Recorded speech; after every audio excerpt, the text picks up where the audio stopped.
Certainly not the only. I believe he only rated it 2 stars out of 4, which, that is what that is, but he downvoted it for only one reason, and for what I think is a very stupid reason. He really hated the obstructive police chief character, the one played by Paul Gleason. Like, he just thought that his character is just so obstructively obnoxious and unfun to the point of it almost being a deal breaker. And I'm like, what? Yeah, no, that's the type of character he's supposed to play. And Paul Gleason, best known as the principal from The Breakfast Club, is very good at playing those types of characters. I don't know what you want, Raj.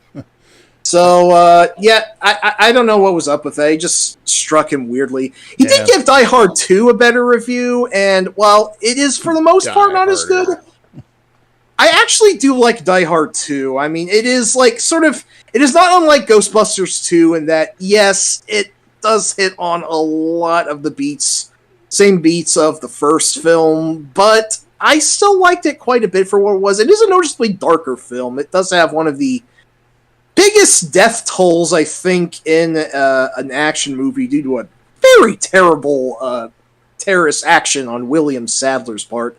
But he has played death, so I guess he knows about that. Yeah. I do have one question about Die Hard, though. Yeah, what's up? Well, Die Hard 2 was Die Harder, so why did we not get Die Hard 3 Die Hardest?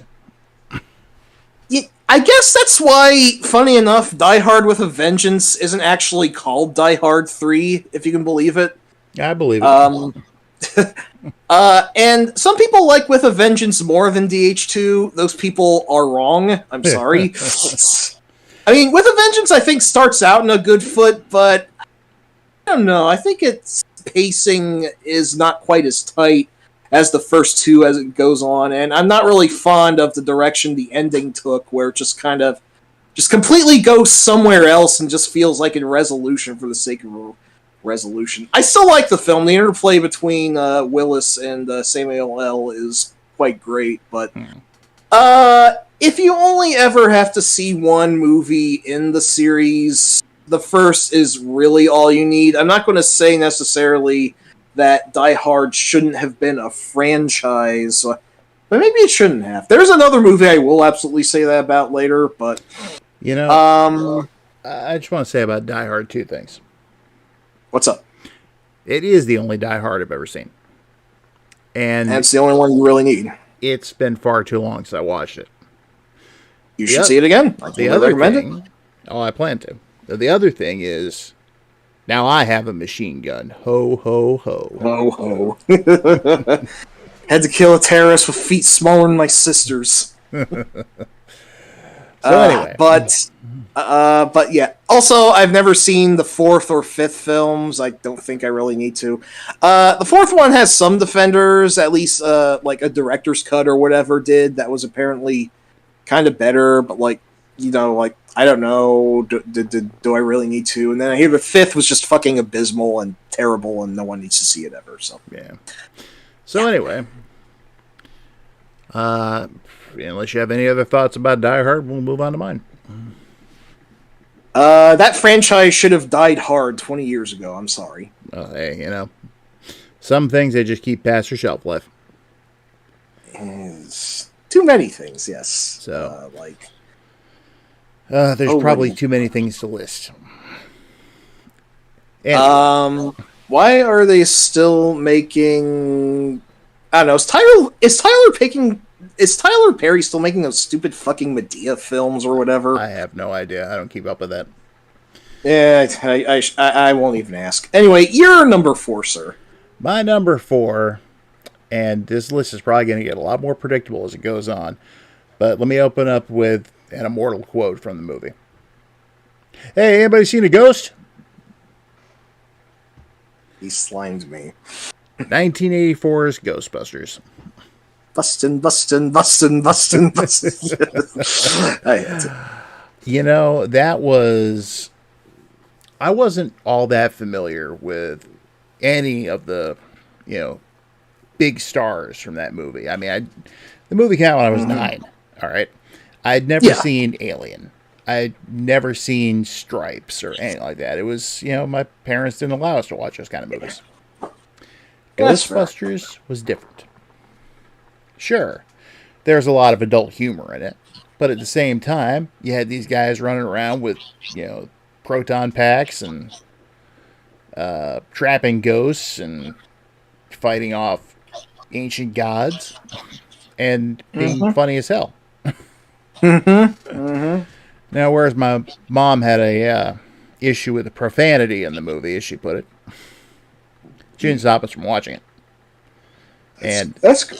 One of my earliest memories of it, though, was after it hit theaters, and one of the kids in my church youth group went and saw it.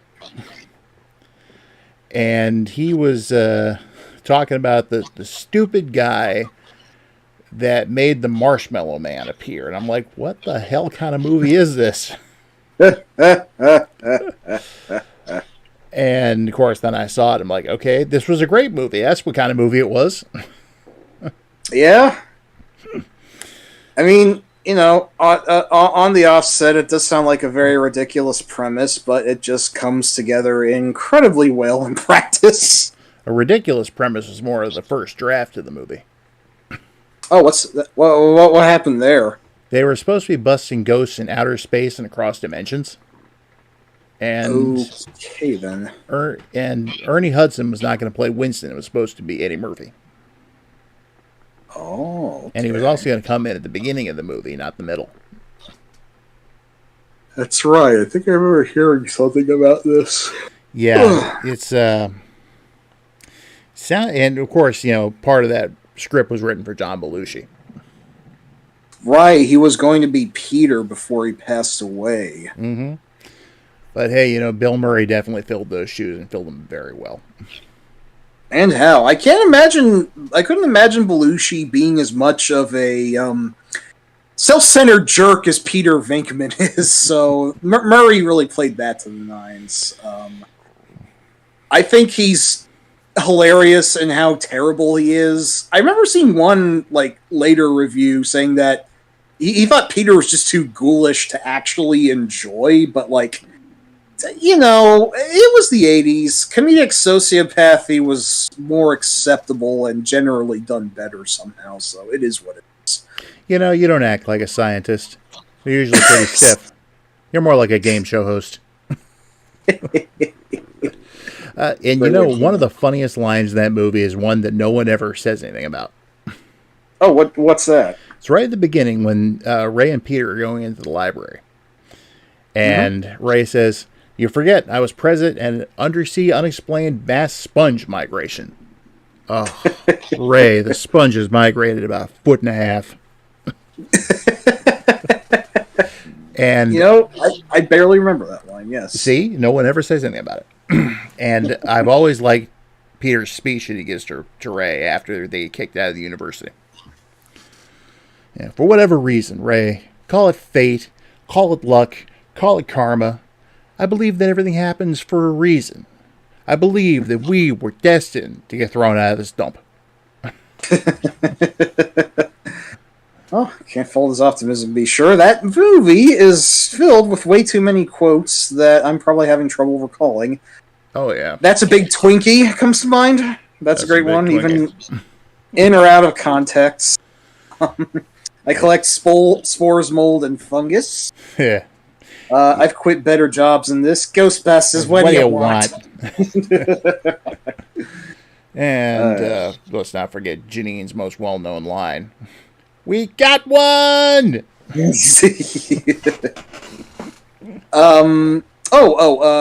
Apparently, I think the line about the cockroach was improvised, and the guy they had in the elevator was trying not to laugh his ass off at it. I believe it.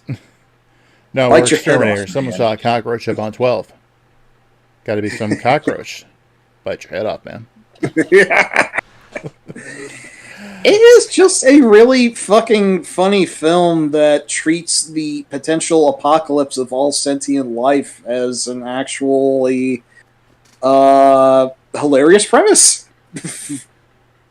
I mean, Gozer the Gozerian, Gozer the Destructor, the Traveler has come. Choose and perish. So wait, shoot. So like if we imagine a giant J. Edgar Hoover, then that's going to be who kills us. Then okay, Everyone, empty heads. Don't think of anything. The choice is made. Whoa! The traveler has come. Nobody chose anything. Yeah. There's just so much to like about the original Ghostbusters 2. I remember seeing that in theaters, and I was a little underwhelmed by it. I'm sure most were. I want to say 2 is a film that became better appreciated over time, but I have yet to meet... there are all sorts of bizarre internet goblins and hot take Joneses out there. Oh, yeah. To be sure. But I have yet to meet a single person who considers Ghostbusters 2 better than the original. If you are that person, write in and I will laugh at you. No, I'm just kidding. I'd like to hear why that is. Sharon, sometimes the chat is just quiet. Oh, it's quiet. Okay, yeah. I usually try to address the chat, but I'm just lazing down here on the couch right now. Actually, I guess I could potentially sit up and at least see what's on the screen right now. But, well, Snarb was just talking about Ghostbusters 2 being definitely underwhelming, even if it's still pretty funny. And that's a great way of putting it, yes. And Vigo's a great villain, despite not doing much. Yeah, no, he is a commanding presence, I will say. Vigo, the Carpathian, Vigo, the Butch, yes. He misses his kitty. I do really like the concept of the mood slime, though. That's a pretty neat high concept to work with. Slime time. Really yeah. I mean, I also haven't met any person who really hates Ghostbusters 2. How can you hate a movie where the climax has them pilot the Statue of Liberty to Jackie Johnson's, was it? Higher and Higher? Jackie Wilson. Shit. It's cool, Brandon. Yeah, don't worry about it. You're still here listening, so. But then you get to the other Ghostbusters movies that came along. I liked Afterlife for what it's worth, and Frozen Empire. Yeah. I didn't see Frozen Empire yet. I didn't like it as much as Afterlife, but it was still a fun movie. That's the impression I get. Yeah, maybe someday. I didn't even mind the 2016 Ghostbusters. I still haven't seen that one yet either. My parents apparently hated it, but well, there's two things you need to keep in mind. Yeah. One, it actually takes place in an entirely separate universe. Yeah, that I know at least. And two, it's a very modern style of comedy. Yeah. So. Yeah, I mean, I don't want to dump on the film because of that, but I'm extremely picky about my comedies. Normally, I'm not even really a comedy guy for the most part. I don't know if I'm just like grim, like some sort of Germanic depressive or whatever. But well, actually, though, one of my movies I am going to talk about tonight is actually a comedy. Come to think of it, but. Well, like I said, I'm just very selective of them, and I am extremely biased on the premise that sometime in the 2000s, comedies just got less good for some reason and really fucking stupid. They were at their peak in the 80s and 90s, I felt. I don't know if that's just tapping upon the type of humor that I personally like, but it might help that also, usually they were blended with some other genre, some other high concept that kept them going. So, it wasn't just like, Adam Sandler making a bunch of poopy fart jokes or whatever. That's the best I can think of there. So, well, that said, I will say one thing about it.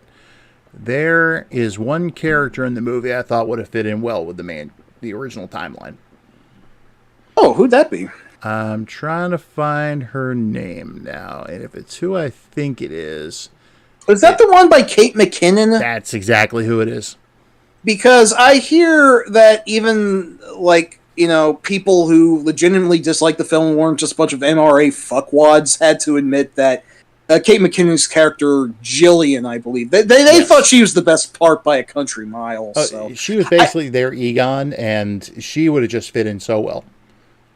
Nice. They called her. Yeah, I would really like to see that sometime. I just need to set time aside for it. I will have to admit that my focus has felt like total shit lately, and I actually haven't seen a legitimate movie in a really long time. But someday I'll catch back up on them.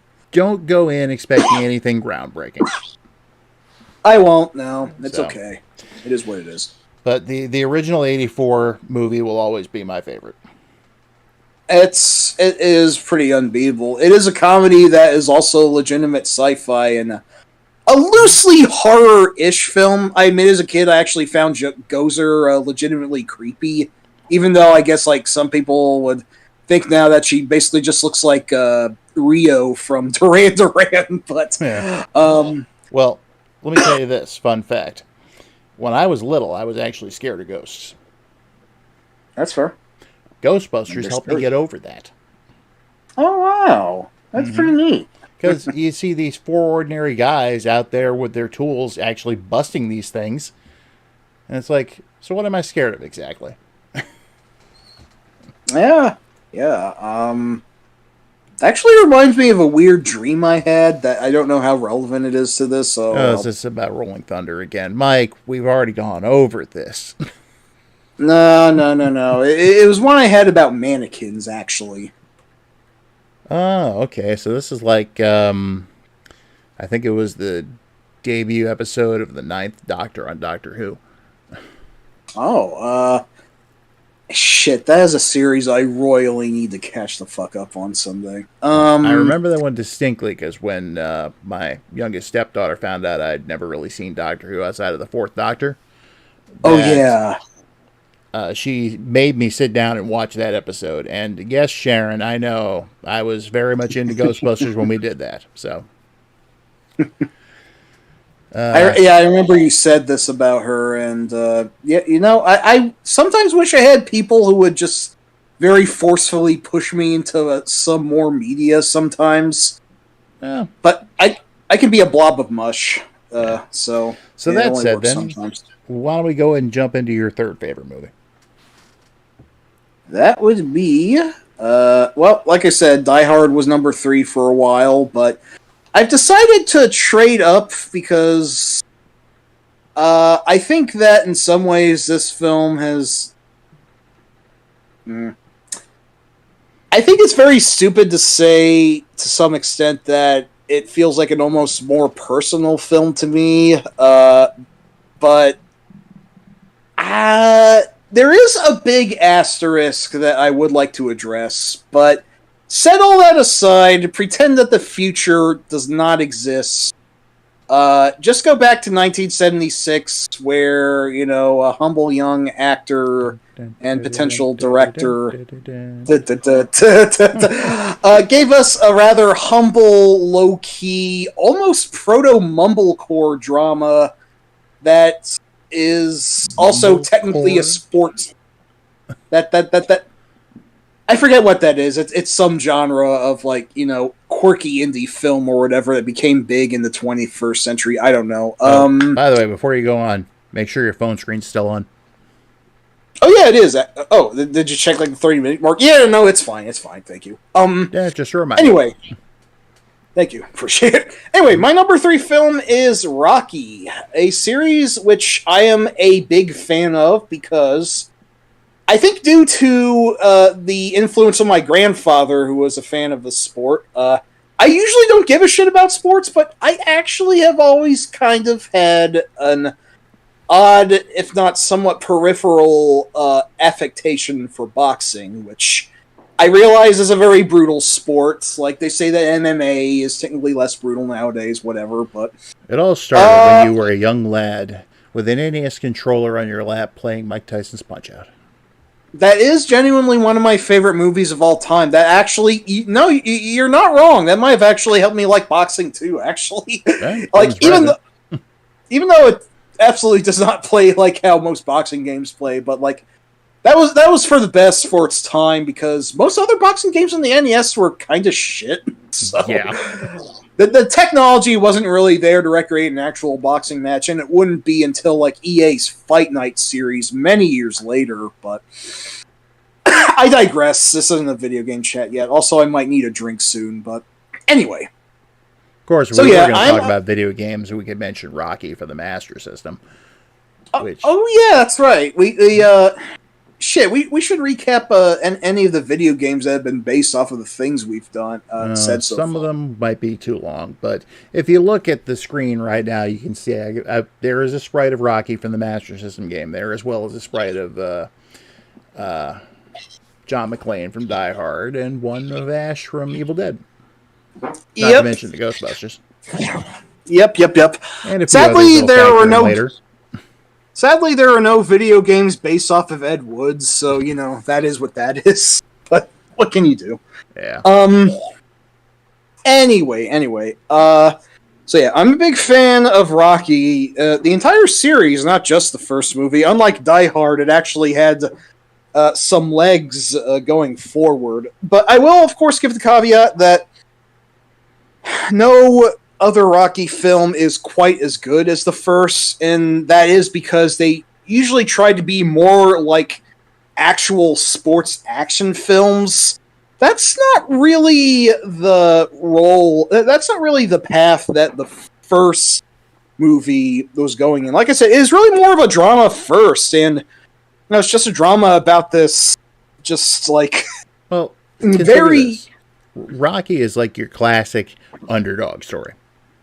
Yeah, it's practically the template for all underdog stories ever around that time. Mm-hmm. But you were going to have anything else? No, okay. I wanted to point that out. Yeah, it's like, Rocky, like, it just kind of boxes to, because he thinks it's like the only thing he's good at, but like, he's getting paid really shitty wages, just boxing these really small venues, and like, he only gets like half of his payment because like the distributor just like rips him off from like locker and corner usage, all these stupid bullshit fees and whatever. So he has to make ends meet by also being a hood, so to speak, for the local mob, and like it is a pretty depressing ass, almost going nowhere life or whatever. And I guess I kind of relate to that in some sort of extent, which I don't know. You can actually see like how the one bright spot in his life is Adrian. Yeah, he thinks that the geeky pet shop girl is actually very cute, and he'd like to get to know her more, and he does, and it is awkward but endearing how their relationship evolves, and Adrian turns out to be a really cool person, although her brother is the worst. Yeah, Polly. I will say, most people agree that, like, going forward, like, all, like, the boxers that Rocky fights would be legitimate antagonists. That's not so much the case for Apollo Creed in the first film. In fact, he's the person that gives Rocky his chance, but he's as far removed of an antagonist as you get. He's, if not arrogant, he's actually a fairly stand-up guy to an extent. Eye of the Tiger, man. What's that? Eye of the Tiger. Eye of the Tiger. Yes, exactly. That's him, yep. The Master of Disaster and whatever else he was called. He's living in America. Oh man, Rocky 4. Holy shit. Maybe we should do you've actually seen most of the films lately. Maybe we should do a Rocky table at some point. That would be interesting. That would, yes. But yeah, so like Apollo is more of an antagonist in the second film, and then like Lang and Drago and whoever the fuck it was in 5 are like more actually evil. But like in the first movie, some people say that there is no antagonist because that's not really what Creed's role is. I disagree. I think Paulie is the bad guy of the first movie. Kinda is. Like, Jesus, the scene where he just starts wrecking shit with a bat because he's jealous of their relationship. What a fucking dickhead! Seriously. Mm-hmm. And like Paulie just continues to suck throughout the series, and he was the reason they were poor again in Rocky 5. Why do they keep giving this guy chances? Because he's family, man. That actually does say it all, doesn't it? Anyway, yeah. I'm sort of losing the plot here. Well, at any rate, let me ask this: as long as it's on my mind, which was the better one, Rocky 5 or Rocky V? Whichever one led to Rocky 7, Adrian's Revenge, of course. No. Rocky 6 was the best. It's where he takes that big knife and kills those dudes. Yep. But then, he settled down in Rocky 13, and then he asked us if we would like to try the Rye or the Kaiser. That he did.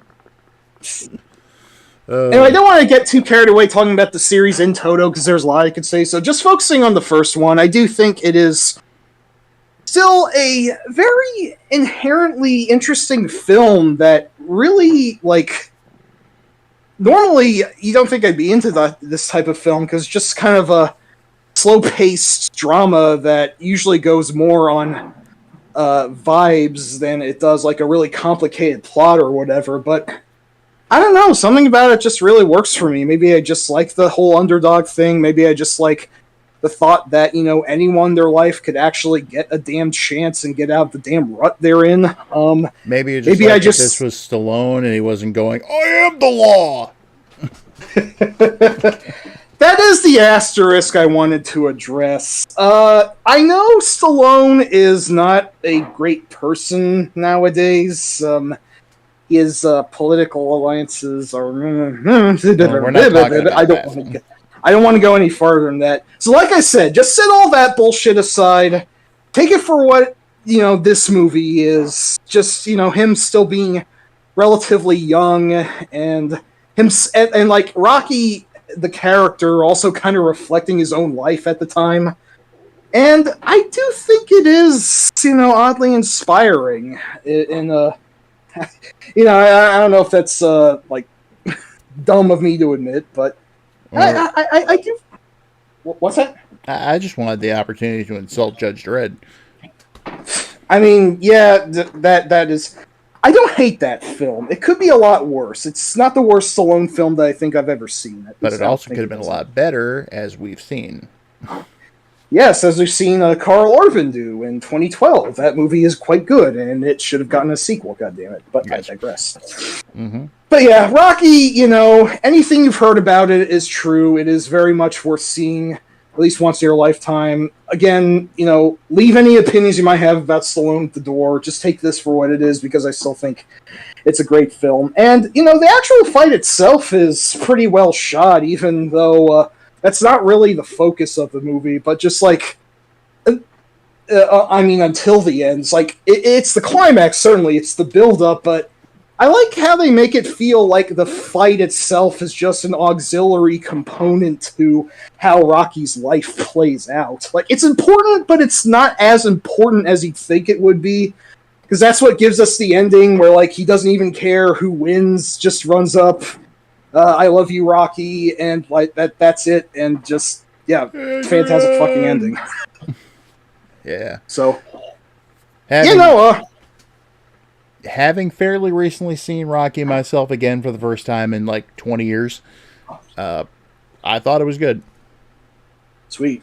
Mm-hmm. Very good, very good. So if we ever do a Rocky roundtable, we'll go ahead and I'll elaborate further. Yes, same here. Oh god, it got really rainy on my end all of a sudden. How ironic. Alright, well, I gotta go get a drink of water of some sort. I feel like I've been really battling here, so you go ahead with your number 3 then. Well, I may just go ahead and go into intermission until you get back. I'll only be a minute, no worries. Yeah. You're listening to WBOR, the easy listening, easy viewing station. Yep. So, how's everyone doing tonight? I hope everyone who's still here and still listening is doing well. As I said at the top of the stream, unfortunately, it hasn't been the greatest weekend for me because we lost one of our cats. Poor Pat. So, but, these things happen. Unfortunately, he was an elderly cat and had kidney disease. Thanks, Snarb. Yeah, Pat was a good kid. And my oldest is just completely broken up because that was her cat. She posted a whole string of videos on her Instagram showing stuff that she'd shot of him ever since she first got him. So, Thank you, Brandon. So, yeah. Yeah, it was not a good thing. I think he actually had a seizure towards the end, which may have been what did him in finally. So, but I'm not going to go into details. Details about what? I was talking about Pat. Oh, yeah. Again, my condolences about that. No, thank you, Mike. Hmm. So, anyway. Moving on to something a little happier. Let's talk about my number 3. I can sum it up like this. When this baby hits 88 miles per hour, you're going to see some serious shit. In case you haven't realized, I'm very much a child of the 80s. Yep. Especially when it comes to my movies. And yes, the original Back to the Future is my number 3. It is... As well it should be. Oh, yeah. Zemeckis and Gale, they did this storytelling. They called it the set it up, knock it down method. So that everything fits in the way it works together. So it's like at the beginning when Lorraine was talking about how she never did this or did that or sat in a parked car with a boy. So of course you're going to see her sitting in a parked car with a boy later on. That's it's not obvious though. Like you don't even think about it until it actually happens. Yeah, I don't know how they wrote it like that, but it worked. Gale and Zemeckis were a great team. Totally. But if the original casting choice for Marty had stayed the same, it would have been a much different movie. Yeah, I do wonder about the parallel universe, and don't tell me it doesn't exist. About the parallel universe where Eric Stoltz was actually still Marty McFly. An actor I unfortunately don't know a lot about outside of that and Mask. Yeah. So. Well, as it turns out, he and Christopher Lloyd didn't have much in the way of chemistry either. But as we know, Michael J. Fox totally did, so yep. I think that worked out for the best after all. And I'd had a passing interest in time travel before I'd seen that movie. Like I'd read like a younger edition, for younger kids of The Time Machine by H.G. Wells. But when I saw that, it's like not only do we get a time machine, we get a badass time machine. Yep. It's like it's kind of funny because wasn't like the DeLorean itself just kind of a joke even at the time that the movie premiered? At the time, it was known as the drug car. Drug car, really? Yeah, it was used by drug dealers a lot. Wow.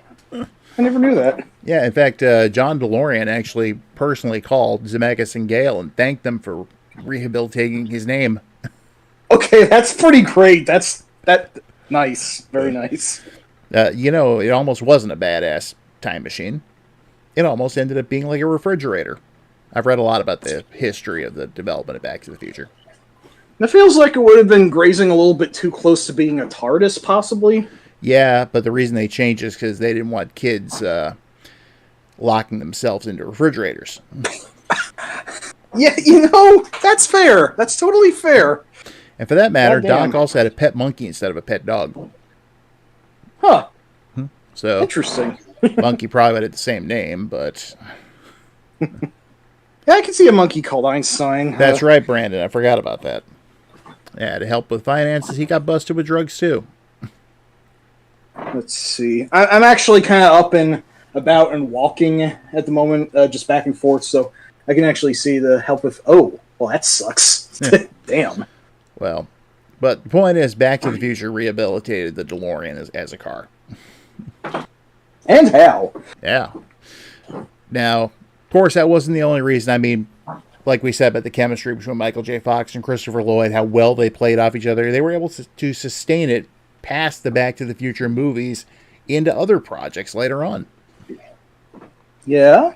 Oh, do you remember Fox's TV show Spin City?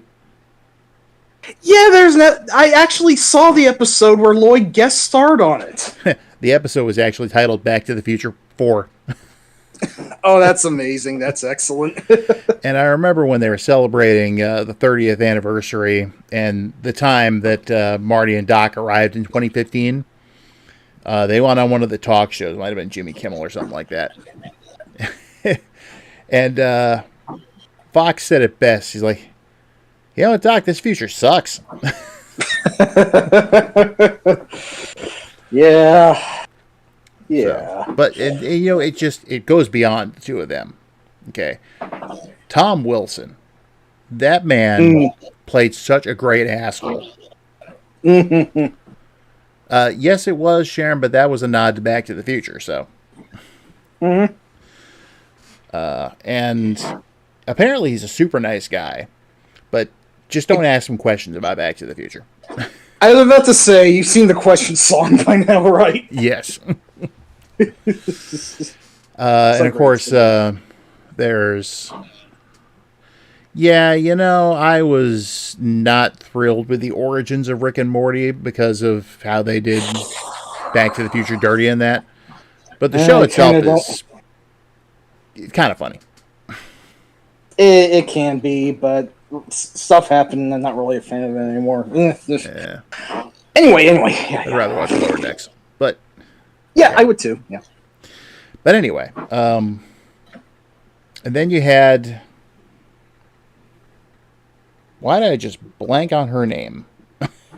Leah Thompson. Thank you, Leah Thompson.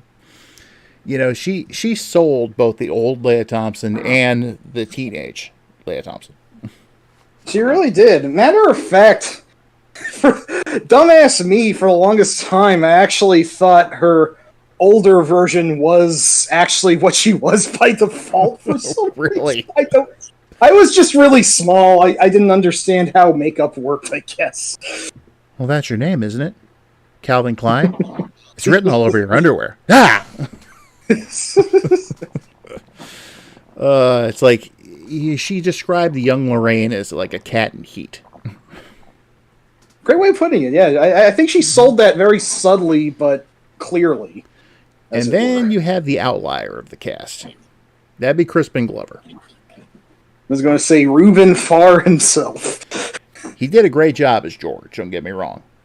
Oh, he fucking did, absolutely. But when it came time to do the sequels, he wouldn't play ball. Yeah, that became kind of a mess. He's kind of an eccentric guy to work with, from what I understand. Yes. Oh, well. But, still, he did a great job as George. Totally. You're lying, George. Oh, hey, you, get your damn hands off her. You really think I ought to swear? Yes, Jesus, goddammit, George, swear. Oh, man. And of course, one of my favorite exchanges, which actually has a story behind it, not the exchange itself, but what happened, is when Marty first meets the 1955 Doc and tells him about how he came from the future. And that Ronald Reagan's the president. I fucking love that part. Yep. And who's vice president? Jerry Lewis? I suppose Jane Wyman is the first lady. And I suppose Jack Benny. And Jack Benny's the secretary of the Treasury. Well, interesting. I read about this. When they screened Back to the Future for Reagan, when they got to that part, he heard it. He had them stop the movie, rewind it, and play that part again. Yes. Reagan was kind of a terrible president, but that was funny. So he actually liked that bit? I loved it. Credit where it's due. Broken Clock, that is actually pretty cool and I'd say cute, almost. In fact, all things considered, they tried to actually get him to do a part in Back to the Future 3. After shit! I don't think I've ever heard of that. They did. They tried after his second term was over. Huh. He was going to be that would have been the time to do it. Yeah, he was going to be the mayor of Hill Valley in 1885. That would be kind of amazing, if not like... Well, no, I was going to say something about Home Alone 2, but I'm not going to go there. Well, the thing is, something happened that he wasn't able to do it, so it's probably for the best. But on the other hand, we did get ZZ Top. Yeah, no, absolutely. Double Back's a banger, also, I must say. But going back to the first movie, I know there's a lot of people who don't like Huey Lewis in the News. But you got to admit, "The Power of Love" is an excellent song. You Actually, obviously... Oh, what? Let me back you up on that. It is an excellent song, but I actually prefer the other song on the soundtrack they did. Oh, Back in Time. Yeah. Also a great one. Cannot argue with that. Mm-hmm. I don't think I'm as big a fan of Huey Lewis as you are, but I do like him, and those are great tracks. And I don't want to be all Patrick Bateman, but I think for the time that was absolutely the band to definitely compliment BTTF, which is very oddly proud of its 80s-ness, despite the fact that it mostly takes place in the 50s. Have you ever watched the video for The Power of Love? If I have, it's been a long time. You should fire it up sometime. It's actually got kind of an extended opening to it. Huh. Cool. Which does guest star Christopher Lloyd. All right. Nice. And Huey is basically talking about, he's like, yep, we're back. And guess what? Hollywood came calling for us. This movie's so good they had jackets made. Show him the jacket. Guy turns around, he's got Back to the Future on the jacket. But, nice. Yeah, it's just, and the way it all worked out, it was just such a perfect movie. And I do like how they were able to successfully continue that with 2 and 3. Yeah. And I do like 2 and 3 quite a bit. Oh, yeah. They do not surpass the original, and no. I know that 2 was actually kind of vilified for its time because, actually, nice parallel to Ghostbusters 2. That one was also kind of criticized for being the same movie, but again. But, that was actually kind of the point, and they made fun of sequels that do that. Yeah. In a way, and I thought it was actually pretty clever how it worked out.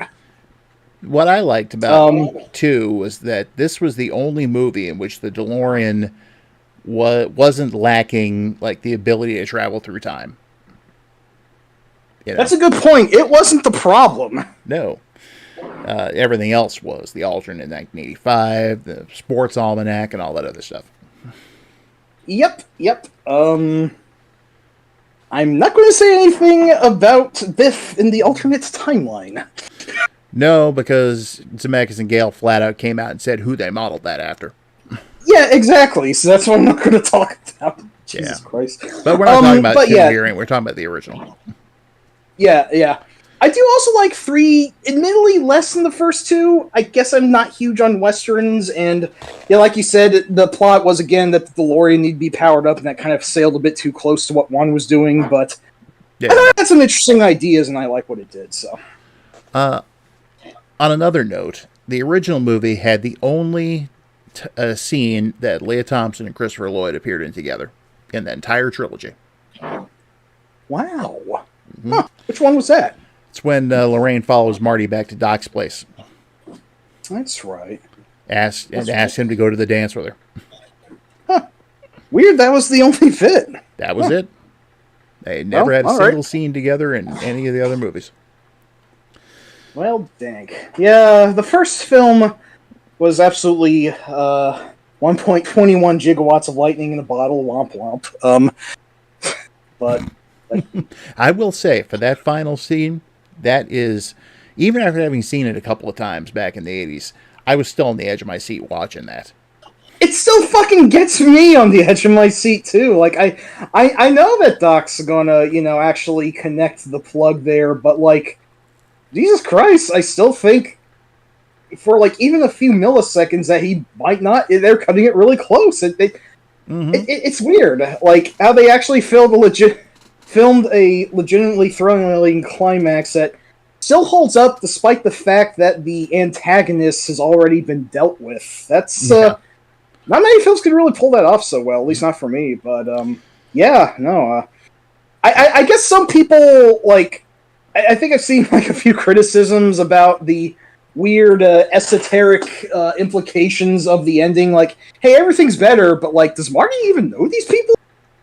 But that's looking way too much into it. I think that's, being a nerd who wants to pick things apart. Pretty much. No movie is perfect, and, I guess that is weird, and I I mean, if there is one legitimate thing I would criticize, it's that the Libyans are pretty iffy by modern standards. Well, that's going by modern standards, not the 80s.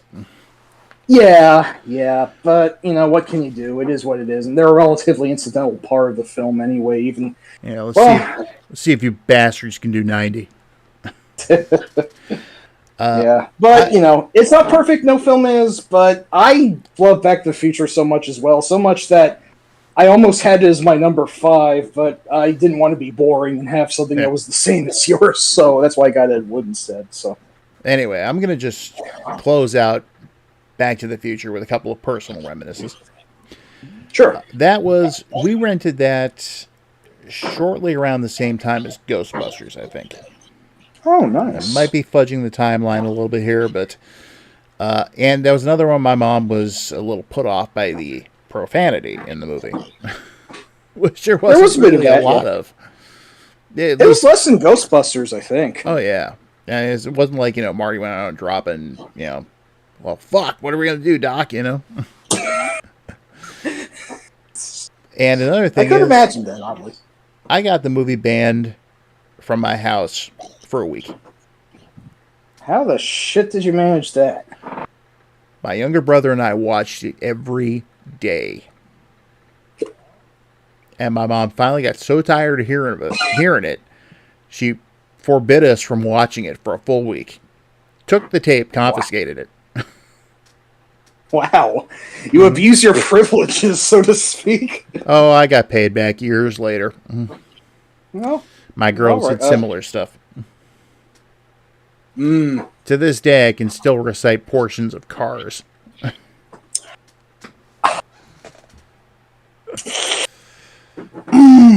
You poor gentleman. I am so sorry to hear that. Yeah, it's not a bad movie. It's just not one of Pixar's greatest.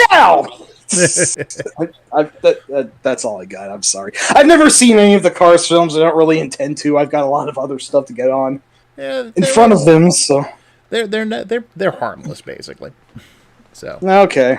All right. So let's move on to your number 2 then. Right. Easily the biggest outlier of all the films I have, because it's like, Ed Wood, Die Hard, Rocky, and the number 1 I'll get to. They all seem like films who anyone who knows me to some extent would really expect me to be really into and all that. This one's just a little bit different. It's very much a different bent. So are you telling me, Mike, then, that it's... All right. You're That's lying, right, Mike. Chuckers. It's Groundhog Day! Get your booties on. It's cold out there every day. However, there are too many lines that are ingrained in my skull from watching this film so much. Give it, 10 more views. I might have the entire script installed. I don't know. Hi, Ned. Pam. So yeah, Groundhog Day, my second favorite movie, which seems weird because I'm normally into action and horror and sci-fi and all that. Here we just have an odd, offbeat comedy.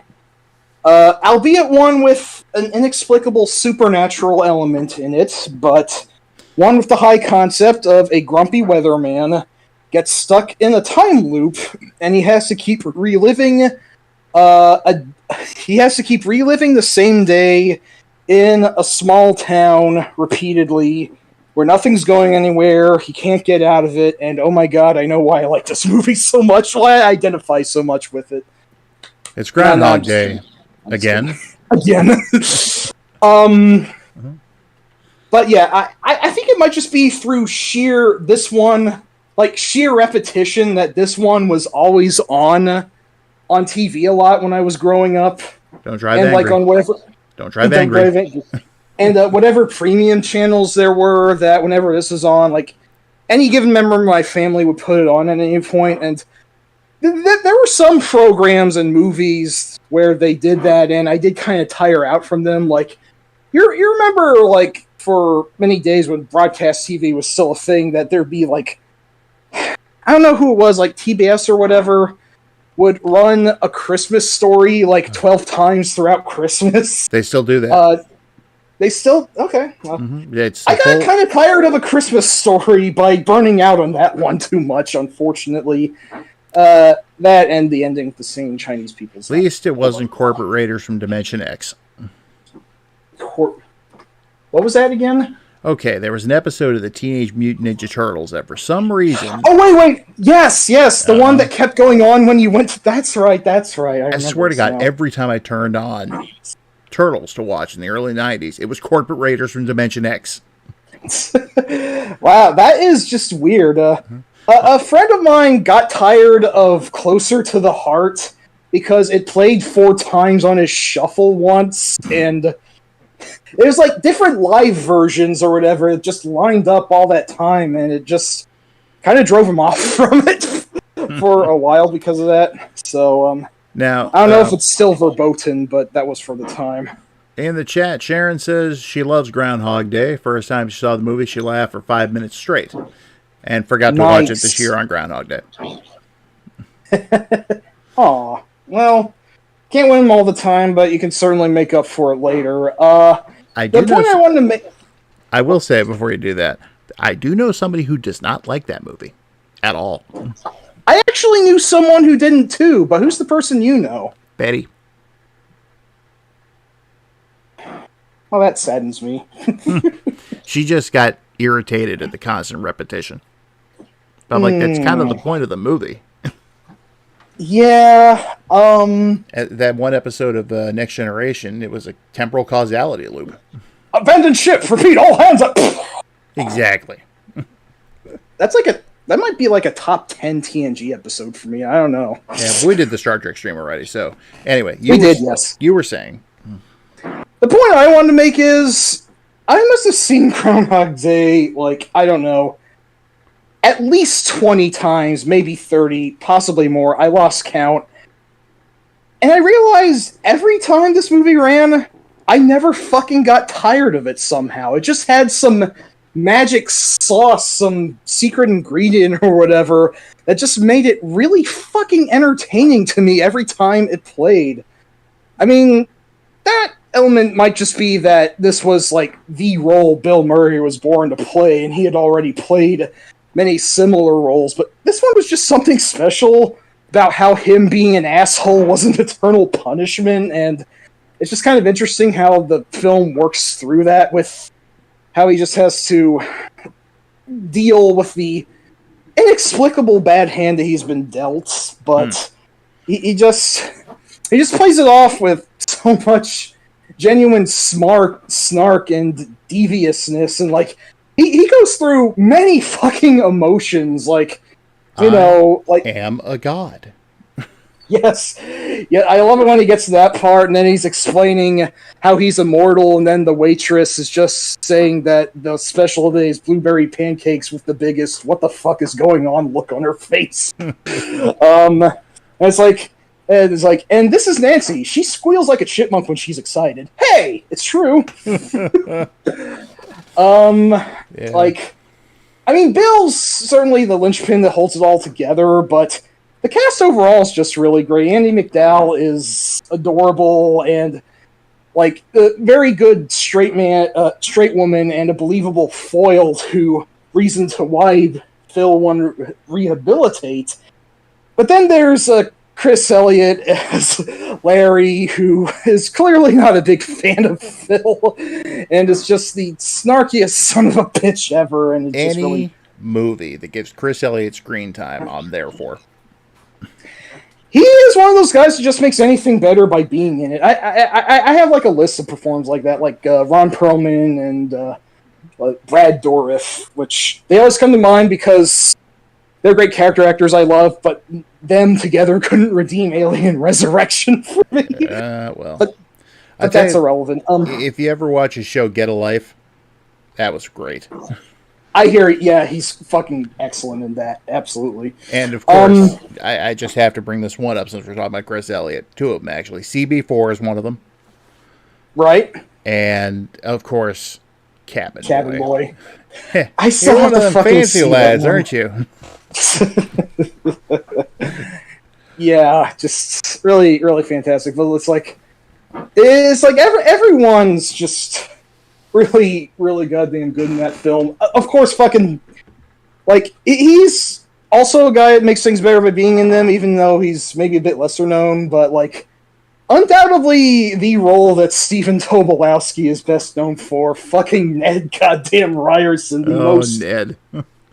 over the top, obnoxious, like in your face, one of those people that you know. He's just fucking perfect in it. Just like, God, it's like I hate him, but like he's just so magnetic. I can't look away from him, and just like, gosh, just lots of great acting to go around. A very interesting premise that gets played out for all it's worth, and just at least for me, just really kept me glued to see, what the next day would bring or whatever. And for the most part, I just think it is a very funny movie, full of all sorts of great lines. Like, one that I like to bring out is, "This is one time where the camera truly fails to capture the excitement of a large squirrel predicting the weather." That was great. By the way, check your phone again. Wait, is it phasing out, or? No, you're just, I think you're close to the time. Oh, no, it's still light. It didn't fade out yet. I'm good, but thank you, though. Yep, no problem. Yeah, like, I couldn't tell you why I like this one as much as I do, because, like I said, it does seem rather antithetical to most of the other movies that I really love. Like, it just kind of stands out, but I guess just a combination of really enjoying it throughout my childhood, still finding it a hoot to go back to. Like one of those movies where more details just stand out at you every time you view it. The whole, like, it's just really cleverly written, and I practically have the script memorized at this point. And I just thought of a really stupid off-the-cuff reason why I also might like it, but being a big fan I am of video games, the premise of doing the same level over and over that you just can't get past until you learn how to do it actually does seem resonant with another hobby that I enjoy. Like, there are actually a few games, especially the Hitman series, where, like, going through the level and failing, but then learning and then taking that knowledge with you to your next play to actually know what to do and when to do it. That is actually a fair element of a lot of video games, and it's just a weird. It's just that high concept of a man trapped in the day forever and him remembering each day while no one else does. It's just, I don't know. It just works really well. It's just a fucking great tapestry. I would say the old cliche hoary phrase of "this is more than the sum of its parts," but I don't know if I can, because its sum is really fucking high as it is. It's just, I don't know. I just really like Groundhog Day, and a bonus, it has an actual groundhog in it, and I find those critters adorable. So I think Scooter the Groundhog might be the only marmot that has ever been trained to be in a movie. Possibly. Like, I can't think. What was that? Possibly. I mean, I heard that The Big Lebowski was going to use one also, but it got changed to a ferret instead, but like they kept in the script that the dude says "nice marmot," so but yeah, I think there's I forgot to bring one thing up though. I told you that there was actually a person I knew that also did not like Groundhog Day. Mm-hmm. Actually, I mentioned him once before. My grandfather, who liked boxing as much as he did, he couldn't get behind Groundhog Day because he did not like the fact that the reason why Phil kept reliving the same day was not explained at all. Oh, well, some things you just have to, extrapolate. Like, clearly he's there to learn, among other things, humility and, positive character traits, as opposed to just being a giant jackass. Yeah. I mean, Groundhog Day is really more like a morality play, if anything, in the long run. And, like, the reason why was really not the point of it, but I can't say my grandfather necessarily had an invalid reason. I could see that irritating some people because they just want to know just like why we are what we are. It's definitely not what the film focuses on, but that is an interesting point to consider. I thought I read at some point, I don't know if I just mandalaed this or whatever, but I thought I read some point that the script actually was going to explain why he's been cursed. I think the reason that I read was that, like, one of his co-workers who worked on the weather was actually just so happened to be, like, the descendant of, like, a voodoo priestess, and she cursed him to keep reliving the same day over and over. That's actually kind of stupid if they had kept that in. It just feels like unnecessary detritus that wasn't really needed. But you didn't Mandela that. I actually remember reading that myself. Okay, good. So I didn't just, like, fart that out of a dream or whatever. All right. Now, Snarb also chimed in here. Says, man, I still need to see Groundhog Day. I wondered what I'd do in such a time loop, though. Yeah, that is the question, isn't it? There's a lot of interesting stuff to consider in that film, and like I said, it really does run the gamut of emotions. Like, the part where he realized that nothing he does has any consequences has him do a lot of mischief, but then when he tries to get to know Rita and she just keeps slapping him, he then gets morbidly depressed and then just dies off in, like, the next several runs he has, and it gets fucking depressing. And then it gets funny again when he explains that he's a god. So. Yeah. I think the part that got me the most was when he kept trying to save the old guy. That is legitimately the saddest fucking part of the film, and yeah, no, you're completely right. As the doctor would put it, fixed point in time, I'm so sorry. Yeah. So yeah, like I said, this film really does go through a lot. It is, for the most part, hilarious, but it's got some genuine pathos in there when it wants to have it. So, yeah, so, I think we've talked about Groundhog Day enough. Yeah, probably as much as as Phil's had to relive it. So I think that's enough. Just yes, Snarb, do see it someday. I still fucking love it after all these years. I know Bill Murray is maybe not the most beloved person out there, but like I said, that's a caveat I've had to give for Sylvester Stallone and Johnny Depp. Even Bruce Willis, I think he's had some contentions, but I don't care. I still love all these movies, even if their lead actors are dicks. It is what it is. Fuck it. Let's move on to a movie where the lead actor is not a dick. He just plays one on TV. Whenever he's on TV. Yeah, I understand his personality seems like kind of a grump, but, whatever. He's earned the right to be, I think. One could say he don't know. He's just making it up as he goes. Nice. You did the thing. He said the thing. Yep. And for Sharon, I'll go ahead and say the other thing. Snakes. Why'd it have to be? Snakes. Asps. Very dangerous. You go first. Yes, I'm going to talk about Raiders of the Lost Ark. And that is Raiders of the Lost Ark, not Indiana Jones and the Raiders of the Lost Ark. That is wrong. It is Raiders of the Lost Ark. Don't ever try and correct me on that. It's too much of a mouthful. I don't like that they have passion on either. I was willing to roll with A New Hope for Star Wars, but this is just beyond the pale. Yes. So, yes, Raiders of the Lost Ark is one of the first movies that ever really grabbed me and shook me.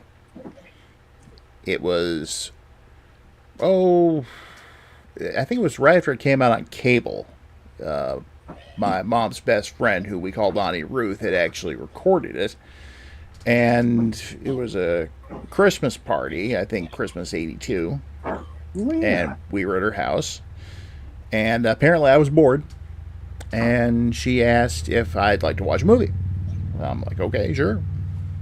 So she sets me down in front of the TV with some hot chocolate, some Christmas cookies, and turns on this movie, and I was just glued to it from the start. And not only that, but slowly the entire party ground to a halt to watch the movie. She told me years later I ruined her Christmas party. And I said, oh, no, that was your idea to put that movie on. She was being funny, of course, but, yeah, it was like, it was everything I never knew I wanted in a movie until that point. It's like, it, helped me. It actually sparked my interest in Egyptology. Right. Actually made me look through the Bible for any passages about the Ark. Oh yeah, that would make sense. And Harrison Ford as Indiana Jones was just he was a badass, but he was also a flawed badass.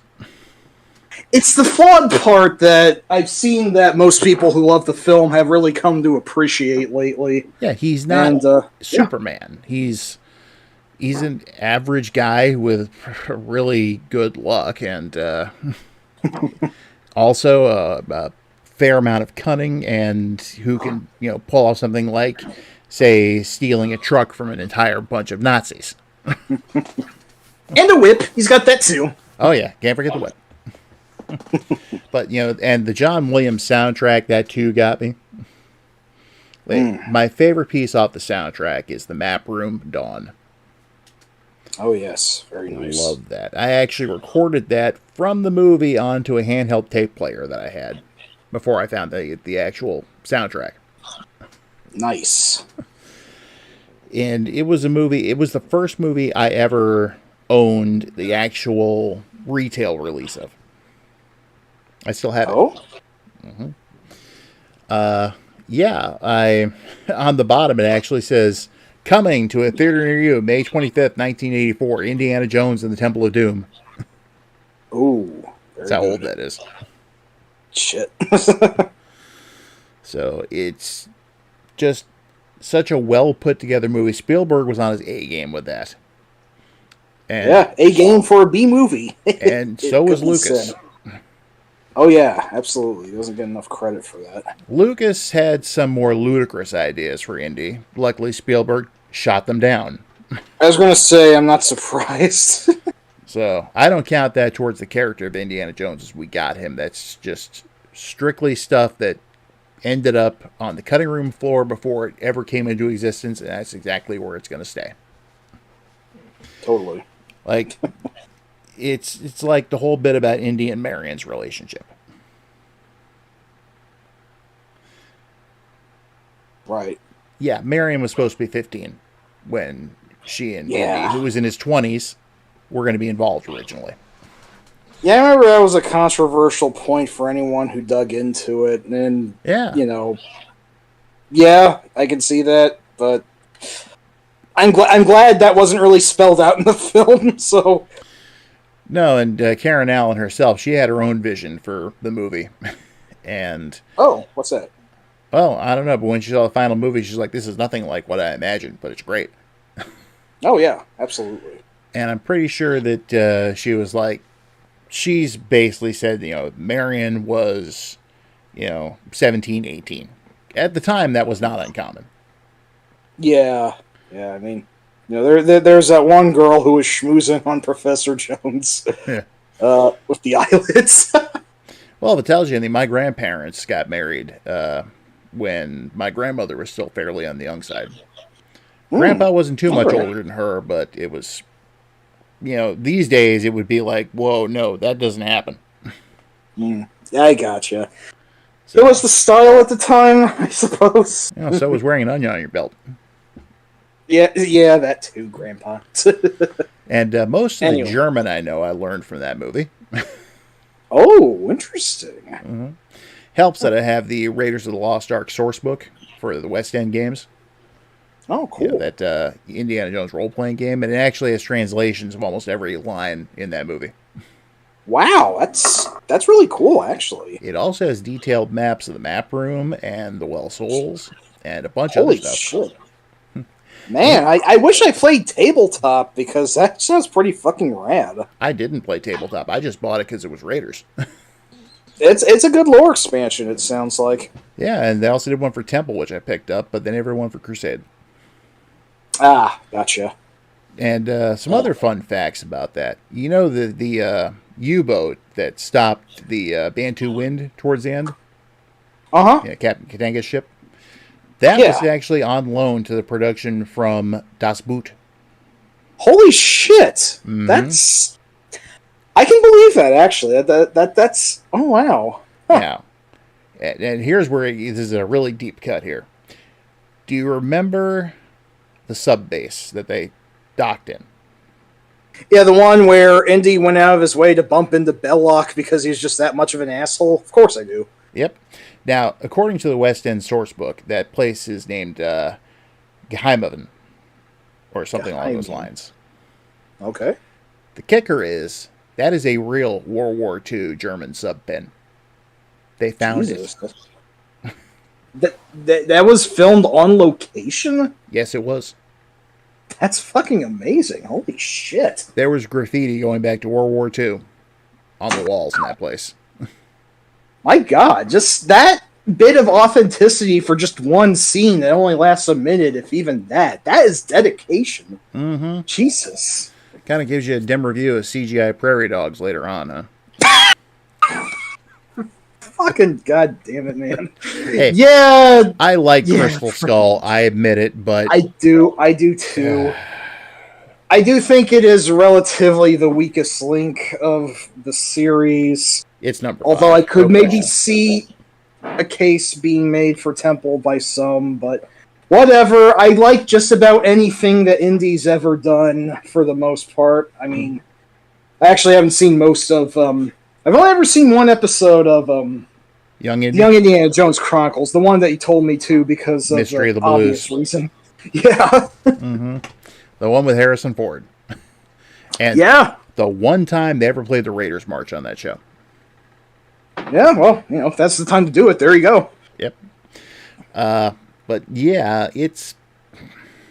Without going too much into the other movies, I do really like Temple. I got a lot of fond memories of that.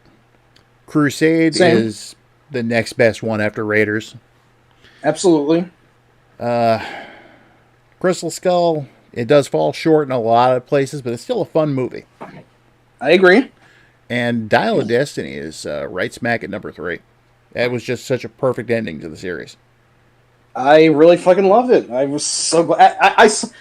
I usually don't do this, but circumstances somehow just fell into the fact that I just saw it twice in theaters somehow, close to each other while it was still in there, and shit, I think I enjoyed it more the second time. I wanted to see it more than that, but unfortunately I ran out of money. I gotcha. But, it's... I also had some of Harrison Ford's best acting in the indie movies and that.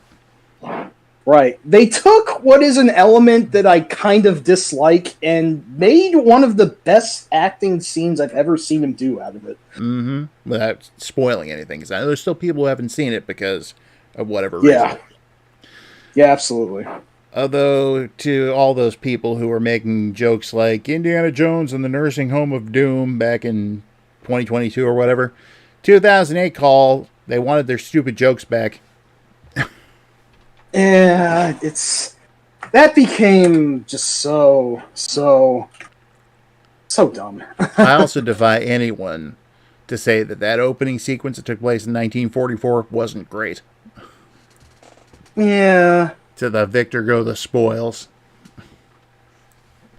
Yeah. But we're not talking about Dial of Destiny. We're talking about Raiders. Karen Allen as Marion was just great in that role. Yeah, she was really the best companion that Indy had. No one could fill her shoes. It's not even close. Mm-hmm. Yes, Brandon, were they DH'd? And Paul Freeman as Belloc. Fantastic asshole. If Love to hate him. If he had somehow lived at the end of that, he could have been a recurring nemesis for Indy. I would have seen that. He already was, according to the lore, so to speak. Back in the novelization for Raiders, they actually brought up a couple of earlier instances with Belloc. Interesting. And then let's not forget, I'm never sure I pronounce his name exactly, but John Rhys Davies. I think it's about right. Saul is just a big bunch of fun. It's hard not to love him. Mm-hmm. And we have to give a special nod to can't think of the name of the actor who played him, but the character who played it was Tote. Ronald Lacey. Thank you, Ronald Lacey. Yes, he just had that creepiness to him. I think Tote is what the depiction of a Nazi should be in a movie. Mm-hmm. Really slimy, extremely hateable, pretty much no morals or any trace of humanity, and ultimately a fucking wimp who screams like a little girl when he burns his hand on the medallion. I.e., definitely evil and not necessarily to be taken lightly, but also a fucking wuss, and they should be made fun of, like how Mel Brooks would always do whenever he could. So, yeah, kudos, absolute kudos. Oh, we're doing well here now, Jay. Thanks. Oh yeah, thank you very much. This actually worked when I realized I could use my cell phone. It's going to have to do for now while I look into getting another mic, so... But, oh well. I genuinely, the first time I felt it, was genuinely scared for Marion when Tote was threatening her with that poker. Yeah, that part still makes me kind of freeze up too. Yikes. She's like, I'll tell you anything. Yes, I know you will. Jesus. Actually chilling. Of course, Indy just shows up at the last second. Let her go. And the fact that they did that entire fight at the Raven Bar without music. Yeah, just the fucking fire was all the ambient noise they needed, and holy shit. Like, it's like, if you weren't on board with everything that happened in the fucking beginning of the Boulder Run, that you had to be on board by that point. Right? Oh, yeah. So, yeah, it has been the indie movie that every other indie movie has had to live up to, and every single one of them fell short because they're not Raiders. They're still good, Absolutely. But they're not Raiders. I find that in video games, rarely is the first game ever still the best, because there's the concept of mechanics that you have to improve on that sequels usually do better with. That's why Mega Man 2 is generally more beloved than Mega Man 1, and why Super Metroid is more beloved than the original Metroid, for example. But in movies, usually the first one usually tends to win. It doesn't always. Sometimes sequels are more beloved, but there's a generally higher chance of the first movie of a series still being the best one. Mm-hmm.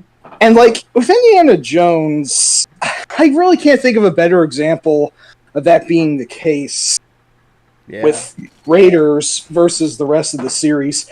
I might know a few people who like Crusade more, and while I don't quite agree, I could see them make the case, but for me, I don't know. Raiders is just such a perfect 2 fucking hours of just nonstop entertainment that is just very well made, and notably doesn't try to be more than what it essentially is at its heart, which, as I've seen it called, a B-movie with a budget. Yeah. But it's great because of that. It's completely unpretentious. It just wants to be fun, and it fucking achieves that in every level possible.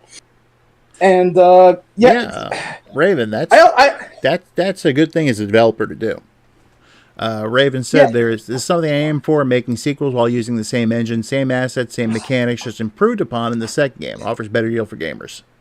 I find it weird some companies keep reinventing the wheel. Yeah, you know what?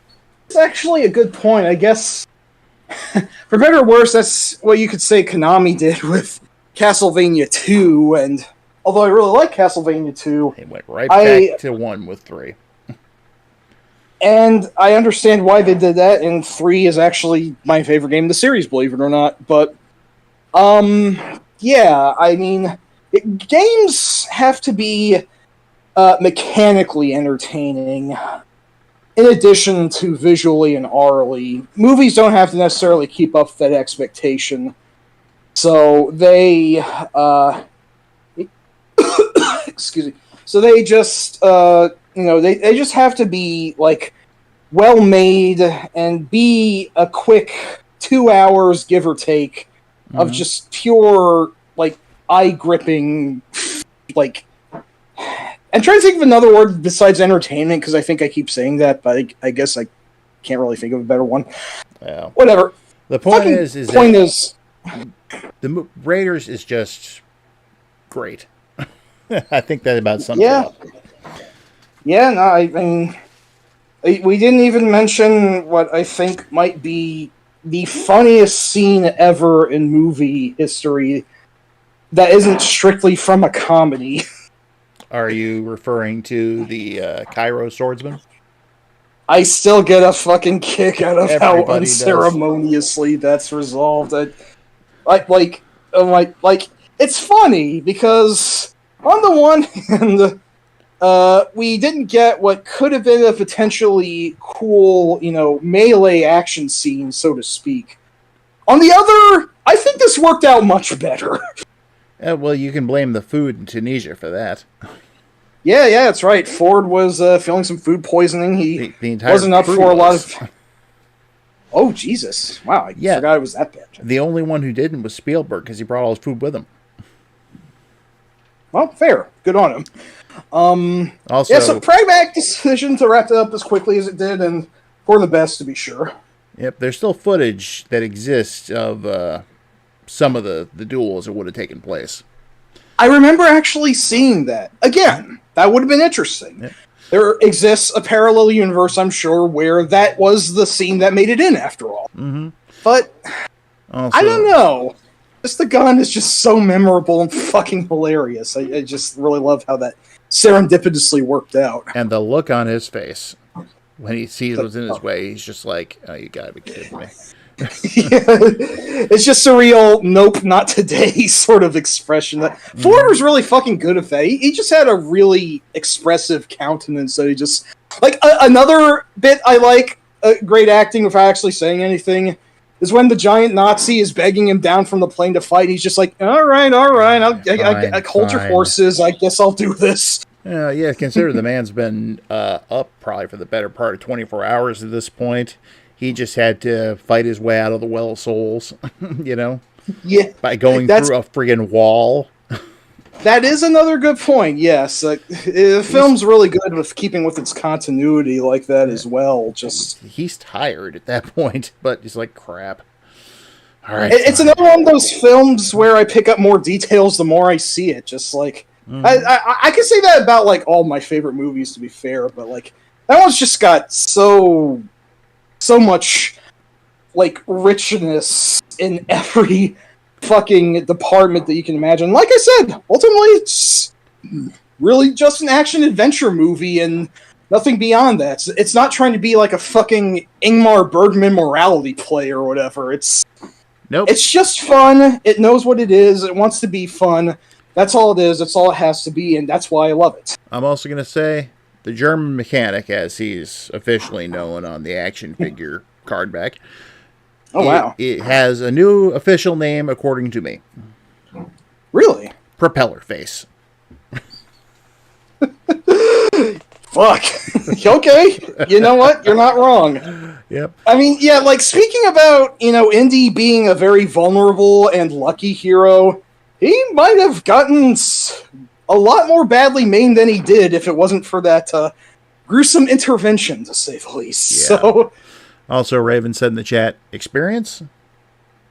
Which might be a question about what you were just saying, or maybe just responding to the comment about how I find it weird some companies keep reinventing the wheel. Oh, maybe. Yeah. But I couldn't tell you. I think some of them like to be experimental, personally.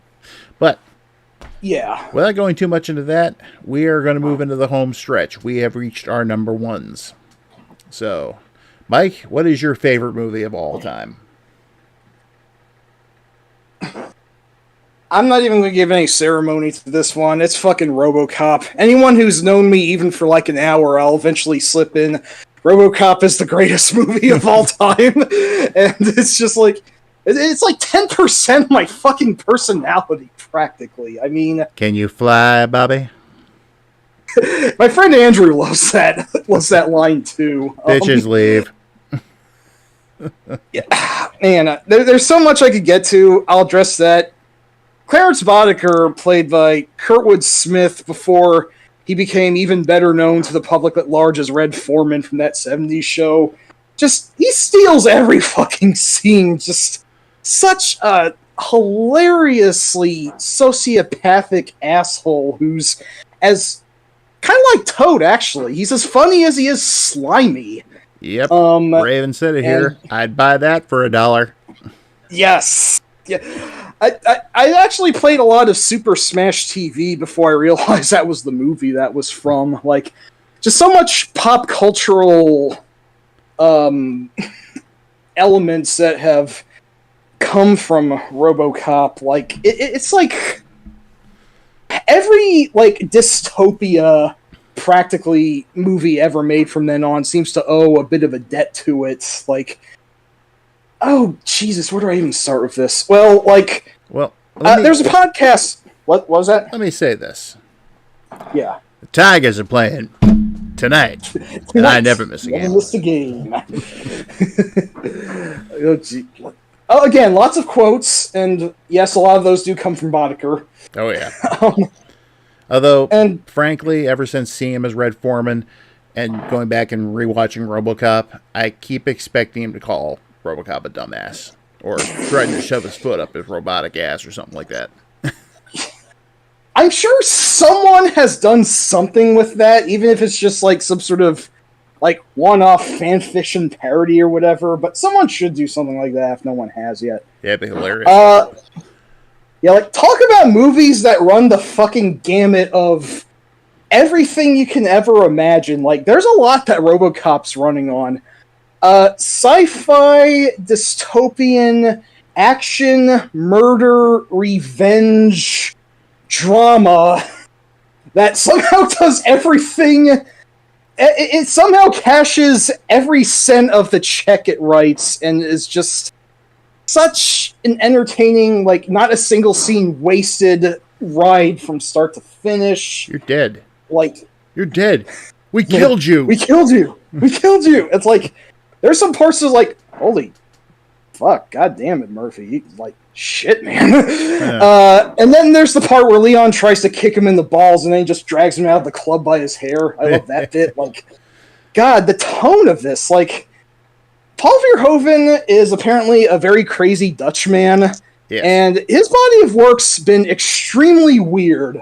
I mean, we mentioned Showgirls a while ago. He's the fucking guy who directed Showgirls and RoboCop. How does someone do that in their lifetime? You know, it just happens sometimes. Yeah, it's just, wow, how in the fuck?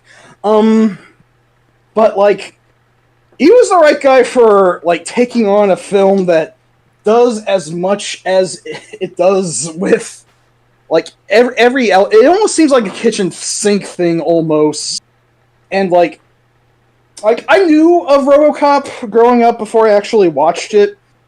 I didn't really know what it was about. I just assumed like I did, like, hearing from this is like what I heard from a podcast that, like, one of the guys' mother, she felt that, like, I was like, another robot story like the Terminator or whatever, and he's like, looks at her with a bewildered expression. Are you serious? Yeah. Like, it's just, I mean, I really like the Terminator a lot. Like, now, it's like at least the top 20, but Raven chimed in with, I remember watching the TV show back on Iraqi TV in the 9 p.m. slot. It was badass.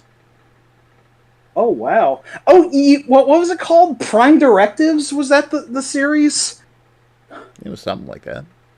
Yeah, I never actually saw the TV series. That's actually something I wanted to address, but I'll get to that in a bit. I just want to gush about the film itself. I'm a little overhyped right now and running on fumes, but I'll try and steel myself. Let me just sit down. Yeah. That podcast is one I listened to back in my old, much more boring for better or worse job. One called Blank Check with Griffin and David. One of the hosts, Griffin Newman, he said that RoboCop was his favorite film of all time, and he summed it up in a better way than I could. He says the great thing about it is that it is a movie designed just so that both the smartest and the dumbest person in the room will fucking love it. Yeah, I can see that. It's like, you know, on the surface, wow, cool cyborg. And beneath that, it's like, you know, corporations fucking own us all. Like, we are literally fucking commodities for them. Like, you know, they will take your corpse and make it a product. OCP is what I always go to explain a lot about the terrors of capitalism and what we're getting fucked with a lot. Well, Like, he signed the nowadays- release form when he joined the force. Exactly. Like, Jesus. Like, it's almost like OCP is just so like cartoonishly morally dubious, yet it's also oddly chillingly realistic at how like impersonal it is. Like, there's a fucking lot to process with it that I couldn't even go into just tonight. Maybe we need to hold a fucking RoboCop podcast because I could get into all of its other meat, and maybe I have to put that in a double bill or something. I'm not sure If we're doing Rocky and RoboCop streams, then we're doing an Indiana Jones stream. That's all I'm gonna say. Oh no, we totally are. I mean, we did have that indie games stream before, but yeah, but that was just about that was the games, not the movies. Yeah, no, fuck, I'd be up for that, man. That'd be great. Something else I remember someone saying once about RoboCop. What's that?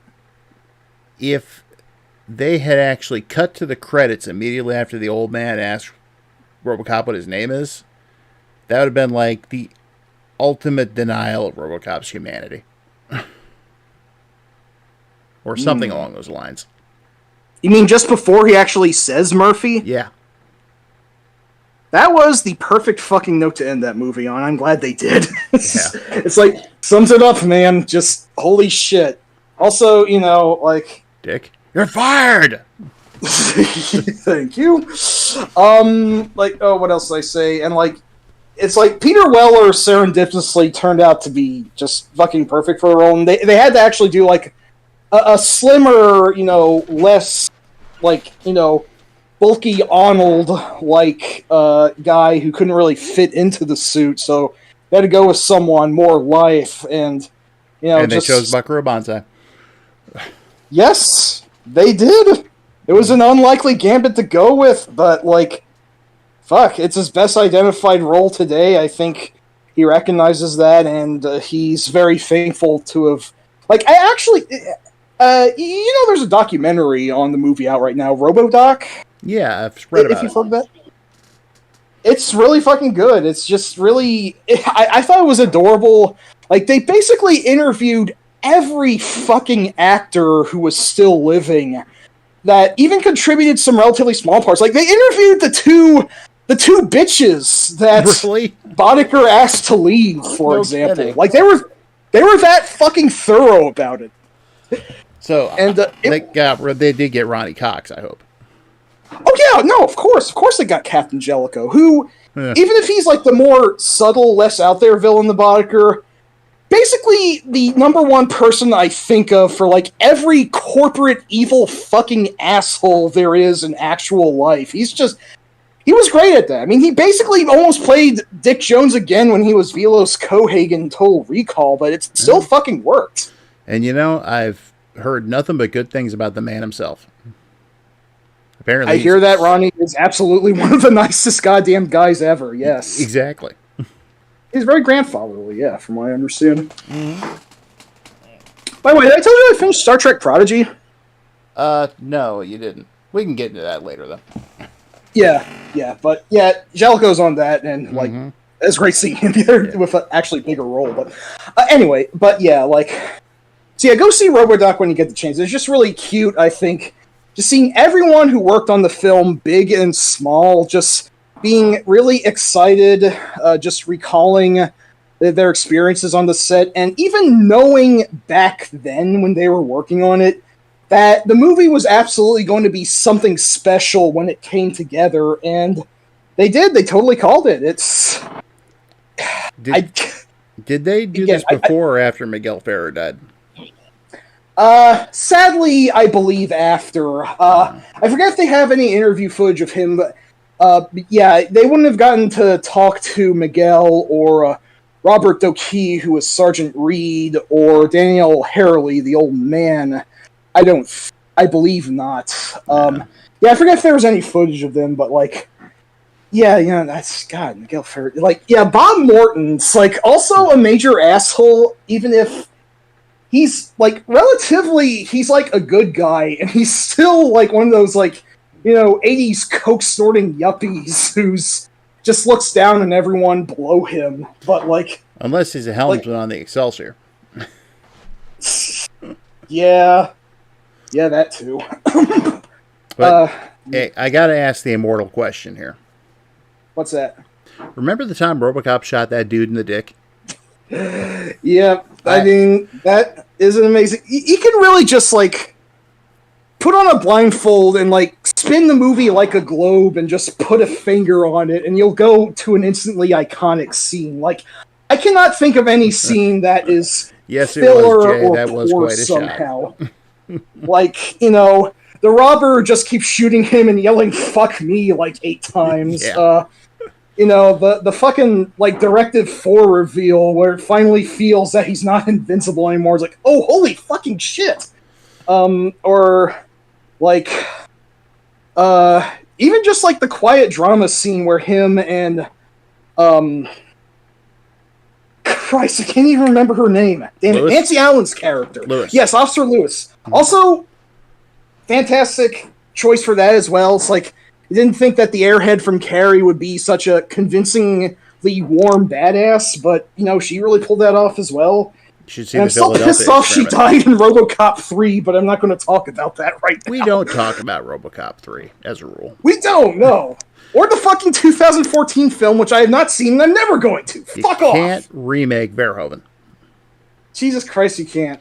On a side note, I actually have a coffee mug that says, "Remember the time RoboCop shot that dude in the dick?" Oh my god, I want that. God damn it. I mean, I don't normally drink coffee from a mug, but still. I don't drink coffee at all.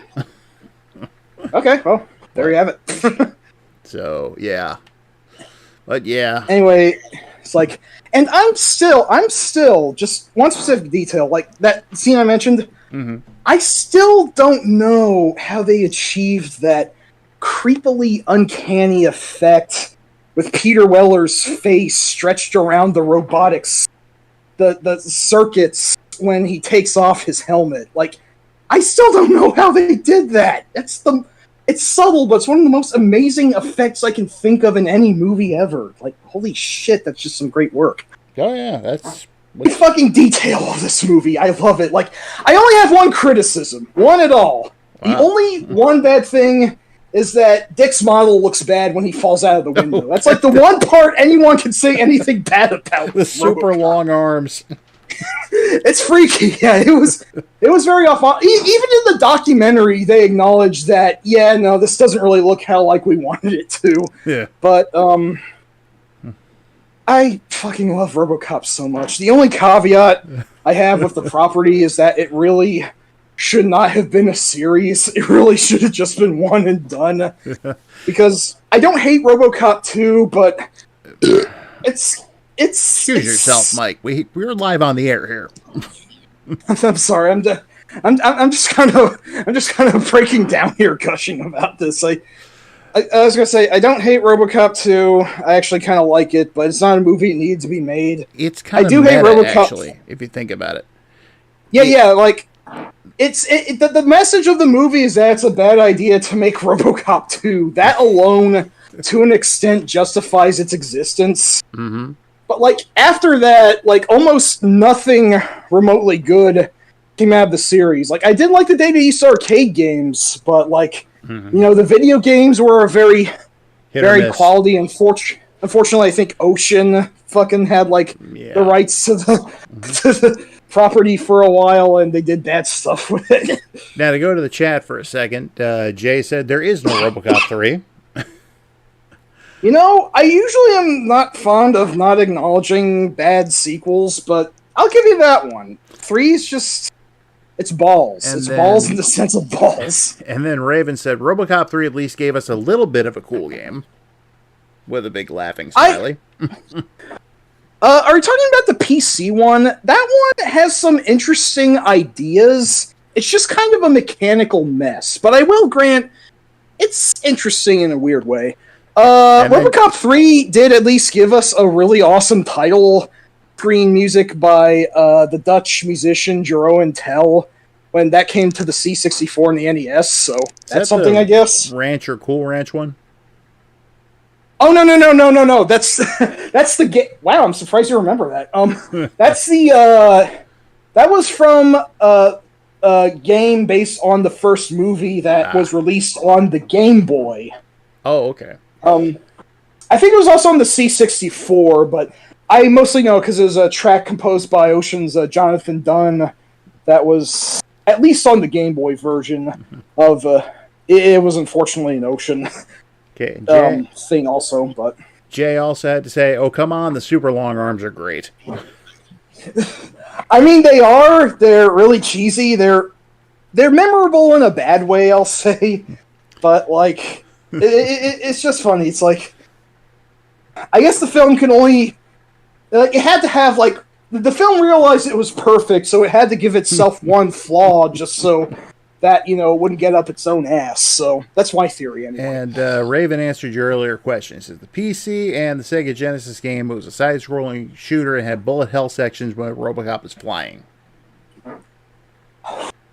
Oh, yeah, the Genesis one. That was a different game than, there was, more than one game based on RoboCop 3. Like, there were several different versions of it. I'm not sure. I don't think I played much of any of them, but it does almost feel like a more, toyetic and by all our place sits and toys type of movie. Notably, yeah. I think it was just PG-13 and not a hard R like the other two. 3 is... I think 3 had a few interesting ideas, but the execution was just not there, and it was a waste of some good character actors like Stephen Root and Mako Iwamatsu, a.k.a. Aku from Samurai Jack. But, yeah, like I said, RoboCop didn't need to be a series. I kind of wish it wasn't, but, it was for better or worse, and it was just so much of a cultural touchstone to not be. I will at least say that a couple of years ago, we actually got this, first-person shooter immersive sim game called RoboCop Rogue City that's actually set after 2, but before 3, and it's actually the best piece of RoboCop media I've ever experienced since the first movie. It's actually really fucking good. Yeah, Raven followed it up in the chat with saying, oh yes, it was PG-13, it was to sell toys. Kind of like Batman and Robin. Yeah. The beginning of the movie was showcasing toys, and the main character was a kid who hacked, I believe. Yeah, oh yeah, the fucking kid appeal character. God damn it. Yeah, it did that too. Criminy. Anyway, I have one thing to say about RoboCop, besides the fact it's an awesome movie, and it's definitely in my top 20. What's that? My father had never seen RoboCop. He thought it was just some cheesy sci-fi movie. He'd never seen it until I sent him a copy. He made it a point after watching it to call me and tell me how much that was his kind of movie. And he's like, and I didn't watch. I thought it was just some cheesy kids sci-fi movie, and then I saw that, and that was great. So, yeah. That's excellent. My dad became a RoboCop fan in his 80s. No, better late than never. Anytime's a good time to get into it, yo. Mm-hmm. And on my end, I'm not much of a people person, I don't think, but of the dozens or so people I know, I have only ever known one person ever who was not a fan of RoboCop. And even then, they admitted that when they finally saw it, they were having a really bad day, and their experience was kind of muddled because of it. So they said that they would watch it again and see if they like it anymore. I should check in on them, hold them to that, see if they've actually done that. Actually, that's a good reminder, right? I should do that. But and Raven also said in the chat, "You enlighten your father and the universe. Thank you for that. You're welcome." Absolutely. Glad to be of service. RoboCop is such a great flick. I feel like a preacher spreading the good word of it every chance I can get. And Sharon, you've never even seen RoboCop. Oh, really, Sharon? Well, get on it. You're not going to regret it. No, she probably Trust Mike on this one. RoboCop's great. You should take time to see it. I don't even think it's a full 2 hours. I think it's only Jesus, how long is it? 108 Trust your own brother on this. Watch the movie. It's great. Yes, absolutely. And anyone else who hasn't seen RoboCop, please go see it. I cannot fucking praise it enough. I feel like I bogarted way too much time on this, and we didn't even get to your number one, so we should probably do that. Yeah, so I'm going to say, that being the case, thank you for your cooperation. Good night. Yes, we've come down to it. My all-time favorite movie. When I was a kid, Star Wars was kind of my life. It was for many years. Indiana Jones also took up a big chunk of that, but Star Wars, as my parents like to say, I talked Star Wars pretty much straight for about 5 years. Kind of like how my nephew does these days with Pokemon. But, yeah, okay, Sharon, yes, you have seen bits and pieces of the movie, I know, but you need to watch the whole thing. You do, yes. Now, before I go any further with this, this is the only time you will probably ever hear us talk about Star Wars in one of our live streams, because the fandom is just, it's many things these days, and I prefer not to really get into it, but I don't like the direction it's gone. Not Star Wars itself. I've actually enjoyed a lot of the stuff that's come out, but just how the fandom is ragging. It's like, in order to be a Star Wars fan, you have to hate Star Wars now. But when I was a kid, we had 3 movies. And when I came into it originally, there were only 2. And my number one favorite movie is the first movie I ever actually ended up seeing in theaters that I recall. And that would be The Empire Strikes Back. Not Star Wars Episode 5, The Empire Strikes Back, even though it did say Episode 5 at the beginning. It was marketed as Star Wars, The Empire Strikes Back. I saw it before I saw the original, so I had no context in that regard. All I know is from the second, my brother came and picked me up, took me to the theater with his family, and got popcorn and a drink and all that, and sat down. Everything went dark.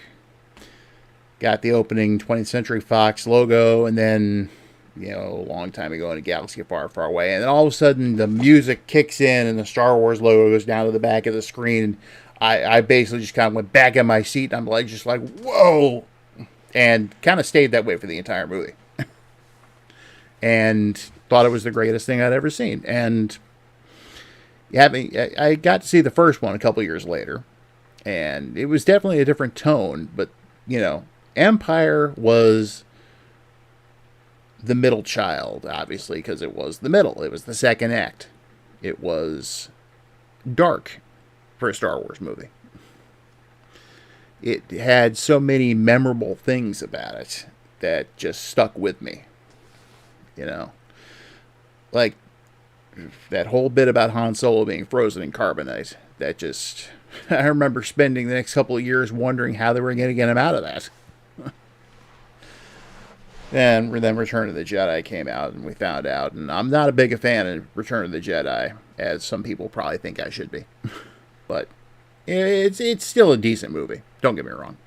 Empire, though, it's been my favorite movie ever since. And there's just so many things. Like the attack on Hoth at the beginning by the Imperial fleet. The asteroid chase. Never tell me the odds.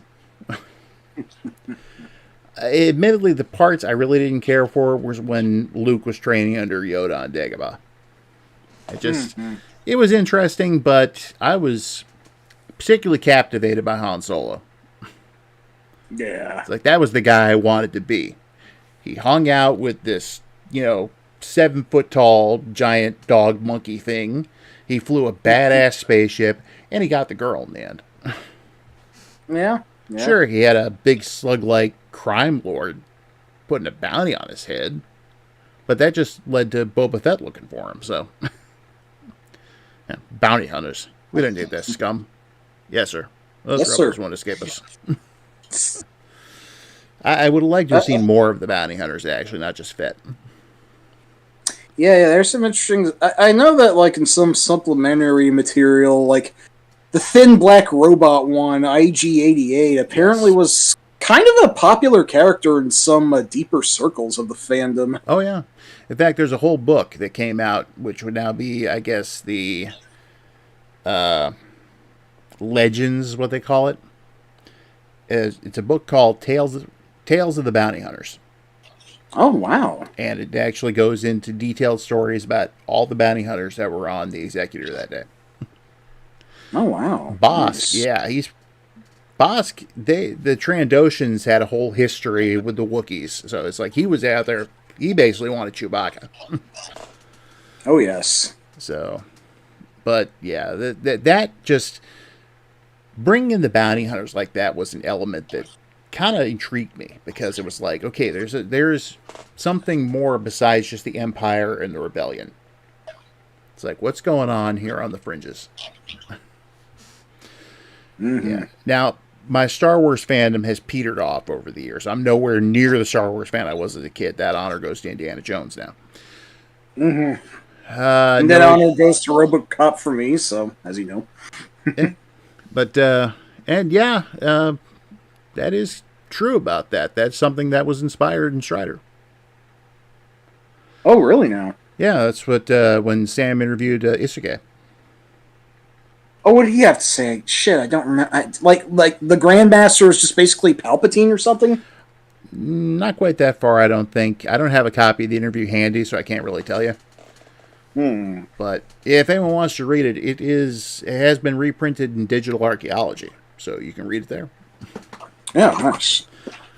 But yeah, that whole thing about this extra element going on, because after I saw the original Star Wars, and you got a kind of a glimpse of that in Mos Eisley, or how did Ben put it? Mos Eisley Spaceport. You'll never find a more wretched hive of scum and villainy. Scum and villainy. We must be cautious. Yep. And also, on top of that, Empire gave us Lando. I'm a diehard Lando fan. Yep. Yes, Sharon, I remember that book quite well. Sharon had to say, there's a kid's Star Wars book that came out years ago with a recipe in the back for a cookie called Skywalker Scrunchies. They were good. We made them years ago, and this is true. We did. Nice. It was like a Star Wars activity book that had this recipe in there. But did you have to stir, whip, stir to get those cookies? no, but I think they used cornflakes. Okay, gotcha. Anyway, in Empire, it seems like Lando is betraying Han, but you have to understand the motivations why he did it. Vader basically was threatening all of Cloud City. Lando was responsible for those people's lives. Yeah. And at least he more than made up for it. I mean, just, getting the stormtroopers that were taking all of them to Vader's ship, getting them taken away by the Cloud City guards was, one thing enough. Absolutely. Yes. And Snarf says, this talk of bounty hunters and the peripheral elements of the Star Wars universe remind me that ancillary media has always fascinated me more. They go into a lot more detail with that stuff. Yeah. Oh, Star Wars. I haven't read... Yeah. Go ahead. Snarb also said, months spent poring over that Star Wars spacecraft book I had came to mind. Yeah, I think that we've all been touched by a good deal of Star Wars media outside of the films. I had grown up playing the incredibly hard, but I beat them all at least once somehow, Super Star Wars Trilogy on the SNES, and there were several... I just gotta say, those were my birthday presents 3 years in a row. Nice. Very nice. I still like them, even if they're very imperfect, but... Oh, yeah.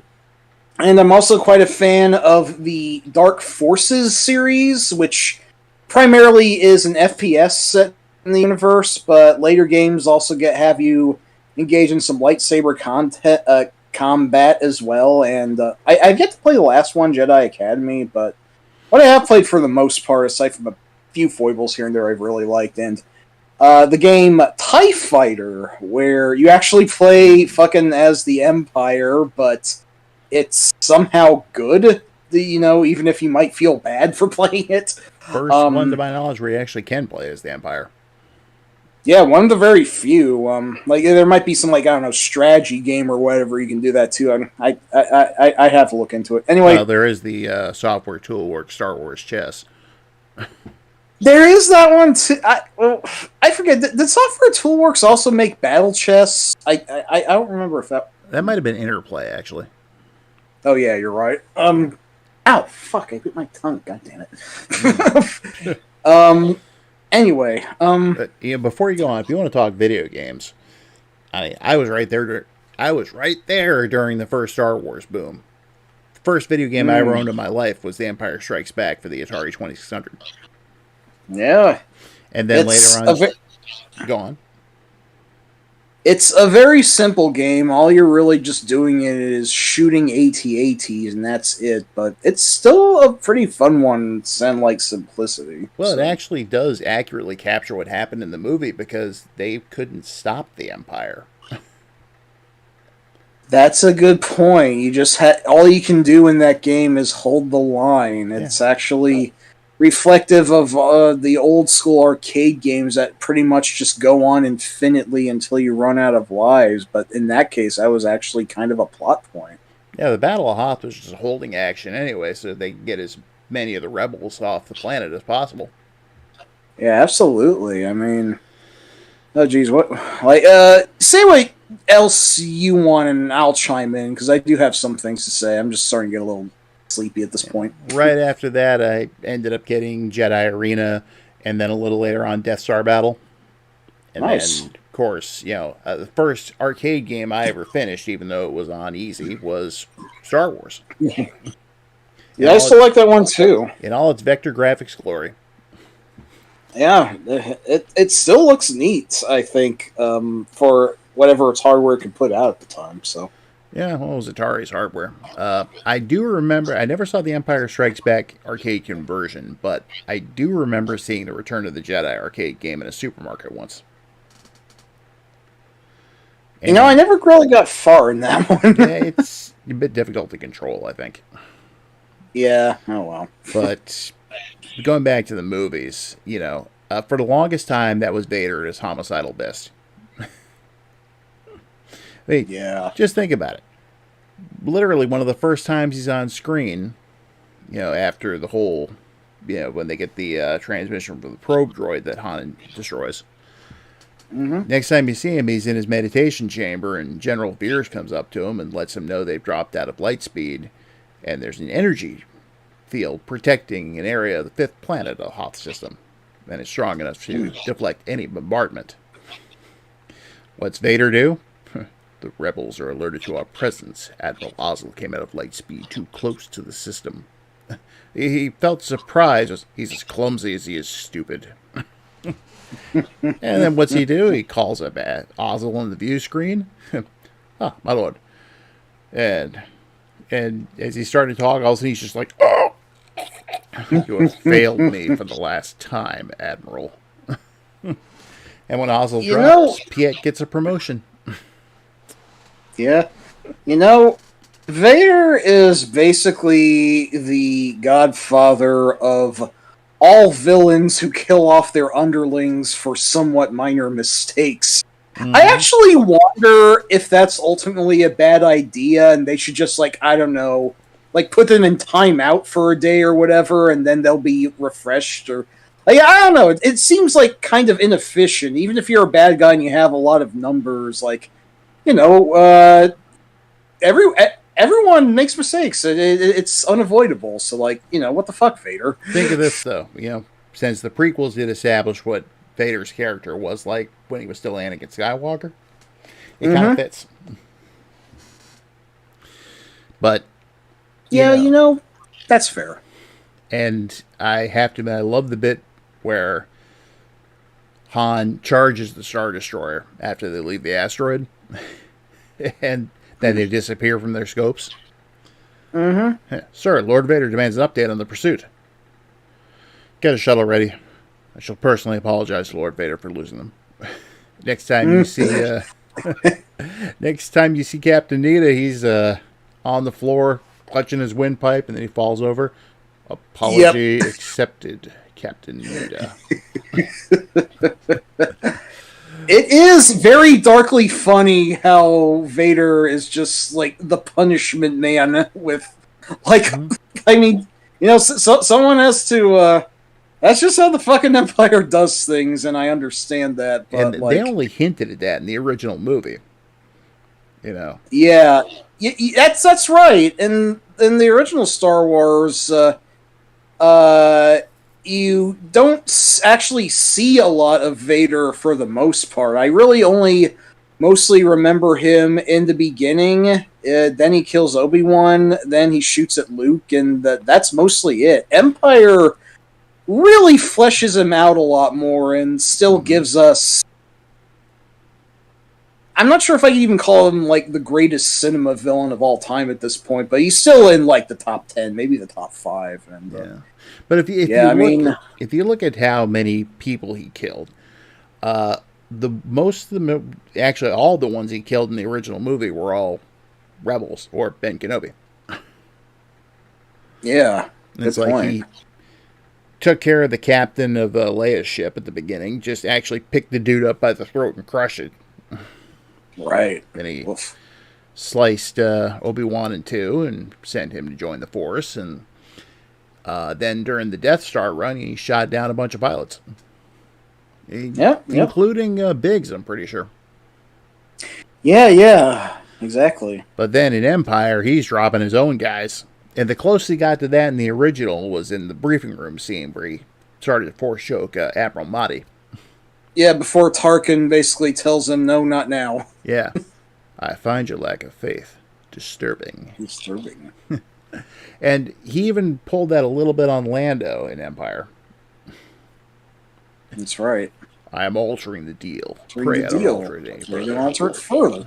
Did you ever see the Robot Chicken version of that? Yeah, this deal keeps getting worse all the time. And you must wear these clown shoes and a rubber nose and call yourself Betty. No, that was pretty good. I will say, though, speaking of Robot Chicken, the funniest thing they ever did regarding Star Wars was what happened after the doors closed on Cloud City when they got to have dinner with Vader. Well, you remember that scene, of course, you know, right when Lando tells them that they just made a deal that'll keep the Empire out of here forever. Yeah, Vader's at the actual dinner table, and then Han and Leia have to sit with him. Yep. Han rips off a couple of shots. Vader blocks him with the Force, pulls Han's blaster out of his hand. We would be honored if you would join us. I just love when they're out. It's like Lando's trying to make awkward small talk. He's like, what do you think of the soup? Hey, Princess, you ever have soup this good? Yeah, I've had soup this good. On Alderaan. Oh, Princess, let it go. He just, oh my God. At that point, he uses the Force to levitate a dinner roll, right? And he holds it up and he's like, oh, help, we're a peaceful planet. You may fire, we're ready. Kaboom! He just starts tearing up and Alderaan pieces everywhere. I almost fell out of my chair when that happened. That's pretty great, yeah. Oh, yeah. So, but yeah, Empire, it's definitely not a perfect movie. Like I said, I always found the bits with Yoda and Luke to be kind of the weaker part of those movies, but everything else was just great. And the duel between Luke and Vader was obviously a huge step above Vader versus Ben, you know, in the original. I still think that fight actually still beats out, like, arguably every fight, lightsaber duel in the prequels. Maybe not the Darth Maul one, but definitely all the ones from 2 and 3. So, well, we didn't have Yoda jumping around like a frog on crack. There was that, yes. But admittedly, I like the duels in 3. Those would be my immediate runners-up after the duel in Empire. That's fair, that's fair. The duel in Return of the Jedi on board the second Death Star was good, but yeah, it's like the Yoda versus Palpatine fight in 3 was just something that no one was expecting. And it was treated a lot more seriously. That was pretty cool, yeah. It's like... Also love the way when Yoda goes into Palpatine's office there. Yeah, the two red guards, he's just like... And then just you can hear the contempt coming out of Palpatine's voice. He's like, Master Yoda, you survived. Yeah. And then I threw the Senate at him. The whole Senate! It's like, I know that is like some extremely unsubtle symbolism, but it was pretty fucking cool for what it was worth. And I knew a long time before the movie came out that no duel they could come up with between Anakin and Obi-Wan was going to live up to what people had been imagining for almost 20 years at that point. Actually, over 20 years. But it was never going to match up. But as long as they did pretty good with it, then it was going to work. I think that duel started out great, but it's when they start riding on the lava that kind of starts to lose me. But it was going to peter out at some point. And then, of course, there's the whole, "It's over, Anakin. I have the high ground." I know there are several things that can be mocked with the prequels. Well, at least with Revenge of the Sith, I still do like that film, warts and all. I'm certainly not as fond of the first two, but it is what it is. It is the best of the three. Yeah. It actually has, I think, a purpose. It doesn't meander too much for the most part, and that really does make all the difference. But again, we're getting into non-Empire territory here. That is true, yeah. Feel free to say what else you want to. I have a few things that I could, though, about Empire. Well, R2 saving everybody's ass at the end of the movie. Perfect. Yeah. Perfect. He did do that. And the other thing, even though it does touch on a piece of later Star Wars, I said at that point that was Vader at his homicidal best. Until, like, the last 10 minutes of Rogue One. That is the one scene where even people I know who weren't so big on Rogue One could not fucking argue with. No, I remember leaving the theater after seeing that and going, that is what I have waited to see Vader do for like 30 years. Yeah. You never saw him use his lightsaber against anybody other than Luke. Exactly. And just him mowing down those rebel soldiers like that, you feel bad for the guys, you know? They really do. They remember slamming him into ceilings, just skewering him with his lightsaber and all that. It's just like, okay, that was great. I guess some people thought that a lot of Vader's credibility had been kind of undermined with both Jake Lloyd and Hayden Christensen's controversial performances in the prequels, and I can certainly understand that.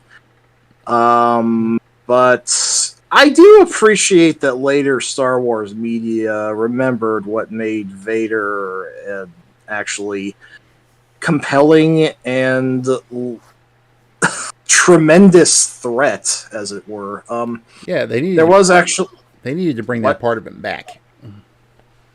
They really did. Matter of fact, there's actually something I can say about one of the most recent Star Wars video games, but it is also kind of a big spoiler, so I'm not sure if I should. I will say that also actually has a really great showing of Vader at like almost near the end. So, I can tell you one thing. I was reading some of the Darth Vader comics that came out after Marvel got the Star Wars license back. Oh, really? And a lot of those take place like early on in Vader's career. Yes. Some of them, he's almost like an unstoppable force of nature. In other ones, he, almost doesn't get out of the jams he's in. But really, it's the way they present him. It's like, to those that don't know him, he's just this towering menace in black. So it's been very interesting, and he does his usual. Oh, you displeased me, so. Yep. So, anyway, What else would you like to say about Empire? Well, I am getting tired, so I'll try not to whinge on this too much, but I'm like you. I think a lot of my Star Wars fandom has, not by choice, eroded quite a bit over time, and I do hate that it has. I still want to like the property. I mean, it still has a very distinct sort of rust punk universe that's very visually fascinating, and there's just dozens and hundreds of crazy species that are all very interesting to observe. Just like the presentation of the universe is still, I think, very fascinating to me in a lot of ways, and it's just there is a. That's exactly what Lucas was shooting for. A used universe. Yes. Yeah, exactly. And over time, he did make one that's just, still the nameless galaxy far, far away, whatever it is just, I think, still a really goddamn cool, if not terrifying place. And there is a lot of potential for some interesting stories to come out of it. I mean, like Indiana Jones, Star Wars appeals that is effectively like a B-movie with a budget, like an old school sci-fi pulp serial or whatever. It just pulls it off with so much style and aplomb that, I can see why it became such a big thing in the first place, and I do think it deserves to be.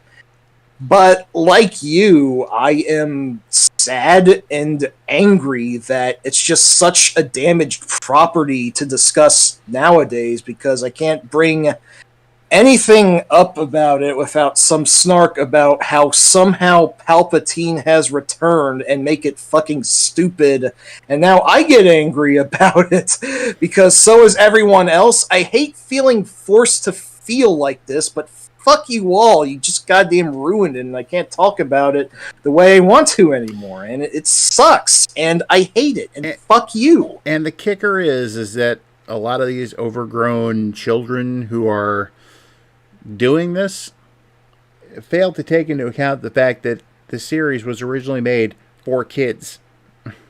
Yes, it was toyetic from the offset. The reason why Lucas wanted to make it so appealing is that, he wanted there to be action figures of Luke and Vader and the droids and the stormtroopers. Actually, I think you're a little off on that. Oh, wait, was that? Sorry. He wanted it to be successful so he could finance his other movies, the ones he wanted to do. He didn't just want to be the Star Wars guy forever. Even though, for better or worse, that is kind of what he ended up as. Oh, right. Well.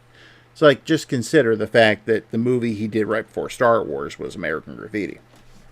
That's right. That's as far fucking removed as he can get. That's pretty crazy. Mm-hmm. But, it worked for him eventually. So. Yeah, no kidding. I mean, as I was saying, I'm going to say it. I do still like Star Wars. I'm actually playing a very recent game released, Star Wars Jedi Survivor, a sequel to a prior game called Jedi Fallen Order, which is these action titles that take a few pages from the Dark Souls series that I love so much, and there's just really good combat in it, and it's really... I do still really like the universal details. There's a lot of crazy characters, like all these different robot bounty hunters trying to hunt the main character Cal down, and nice. What's that? Nice.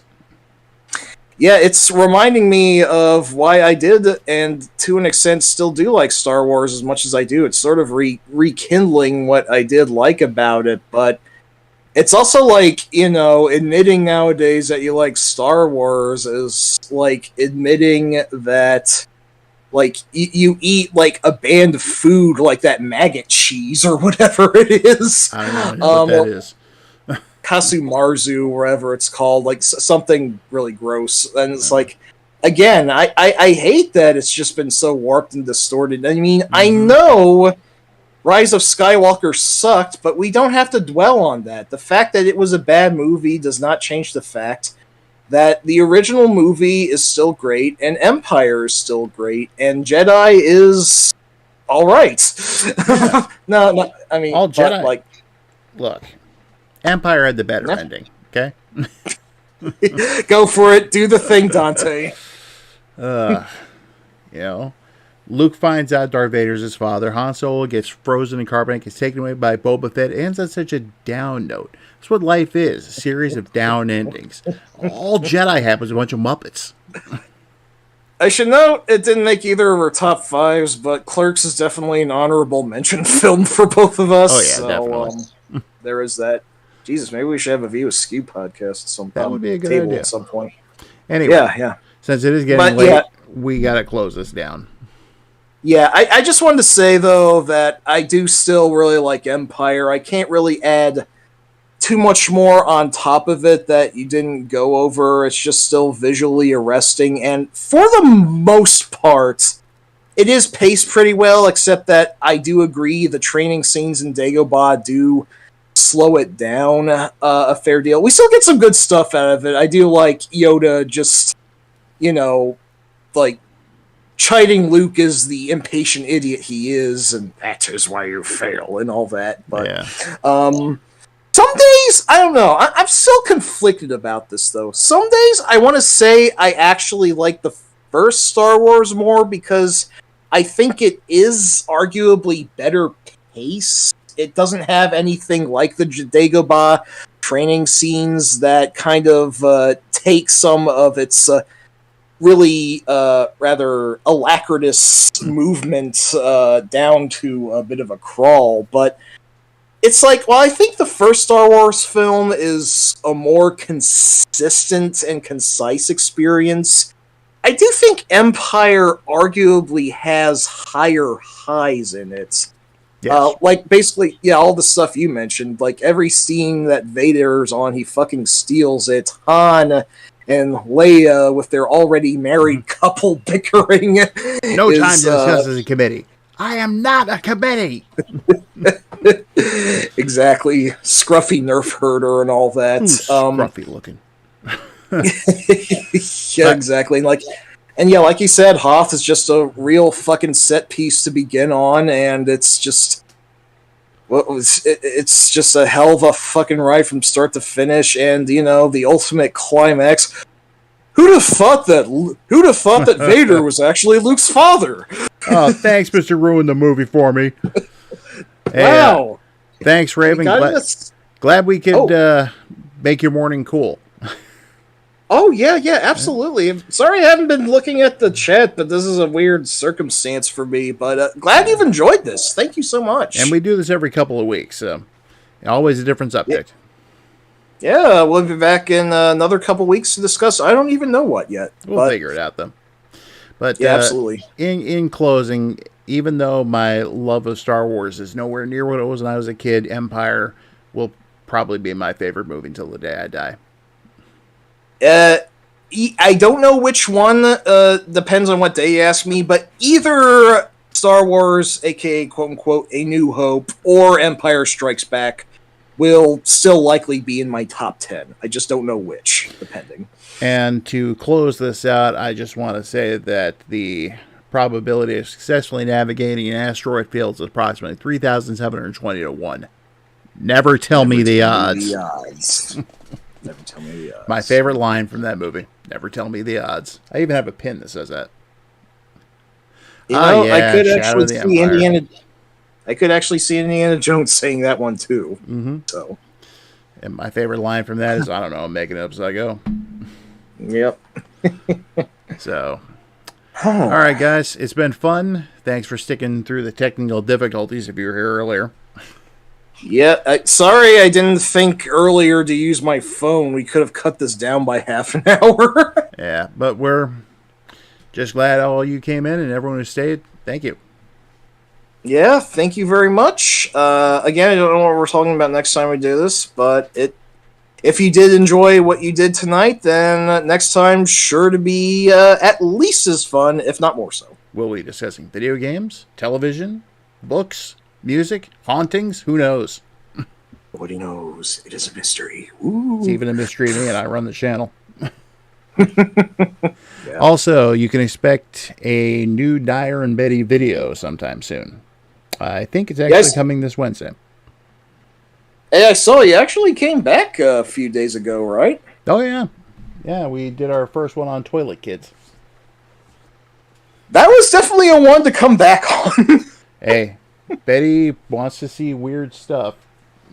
And especially if it's a shooter. At least that way she can have something to laugh at. That one really cracked her up. I do think that was a fair pick. Oh, you haven't seen nothing yet. Oh, nice. Nice. All Already right. got looking forward to it. All right, guys. So, again, thanks for tuning in, and everybody have a fun. Enjoy.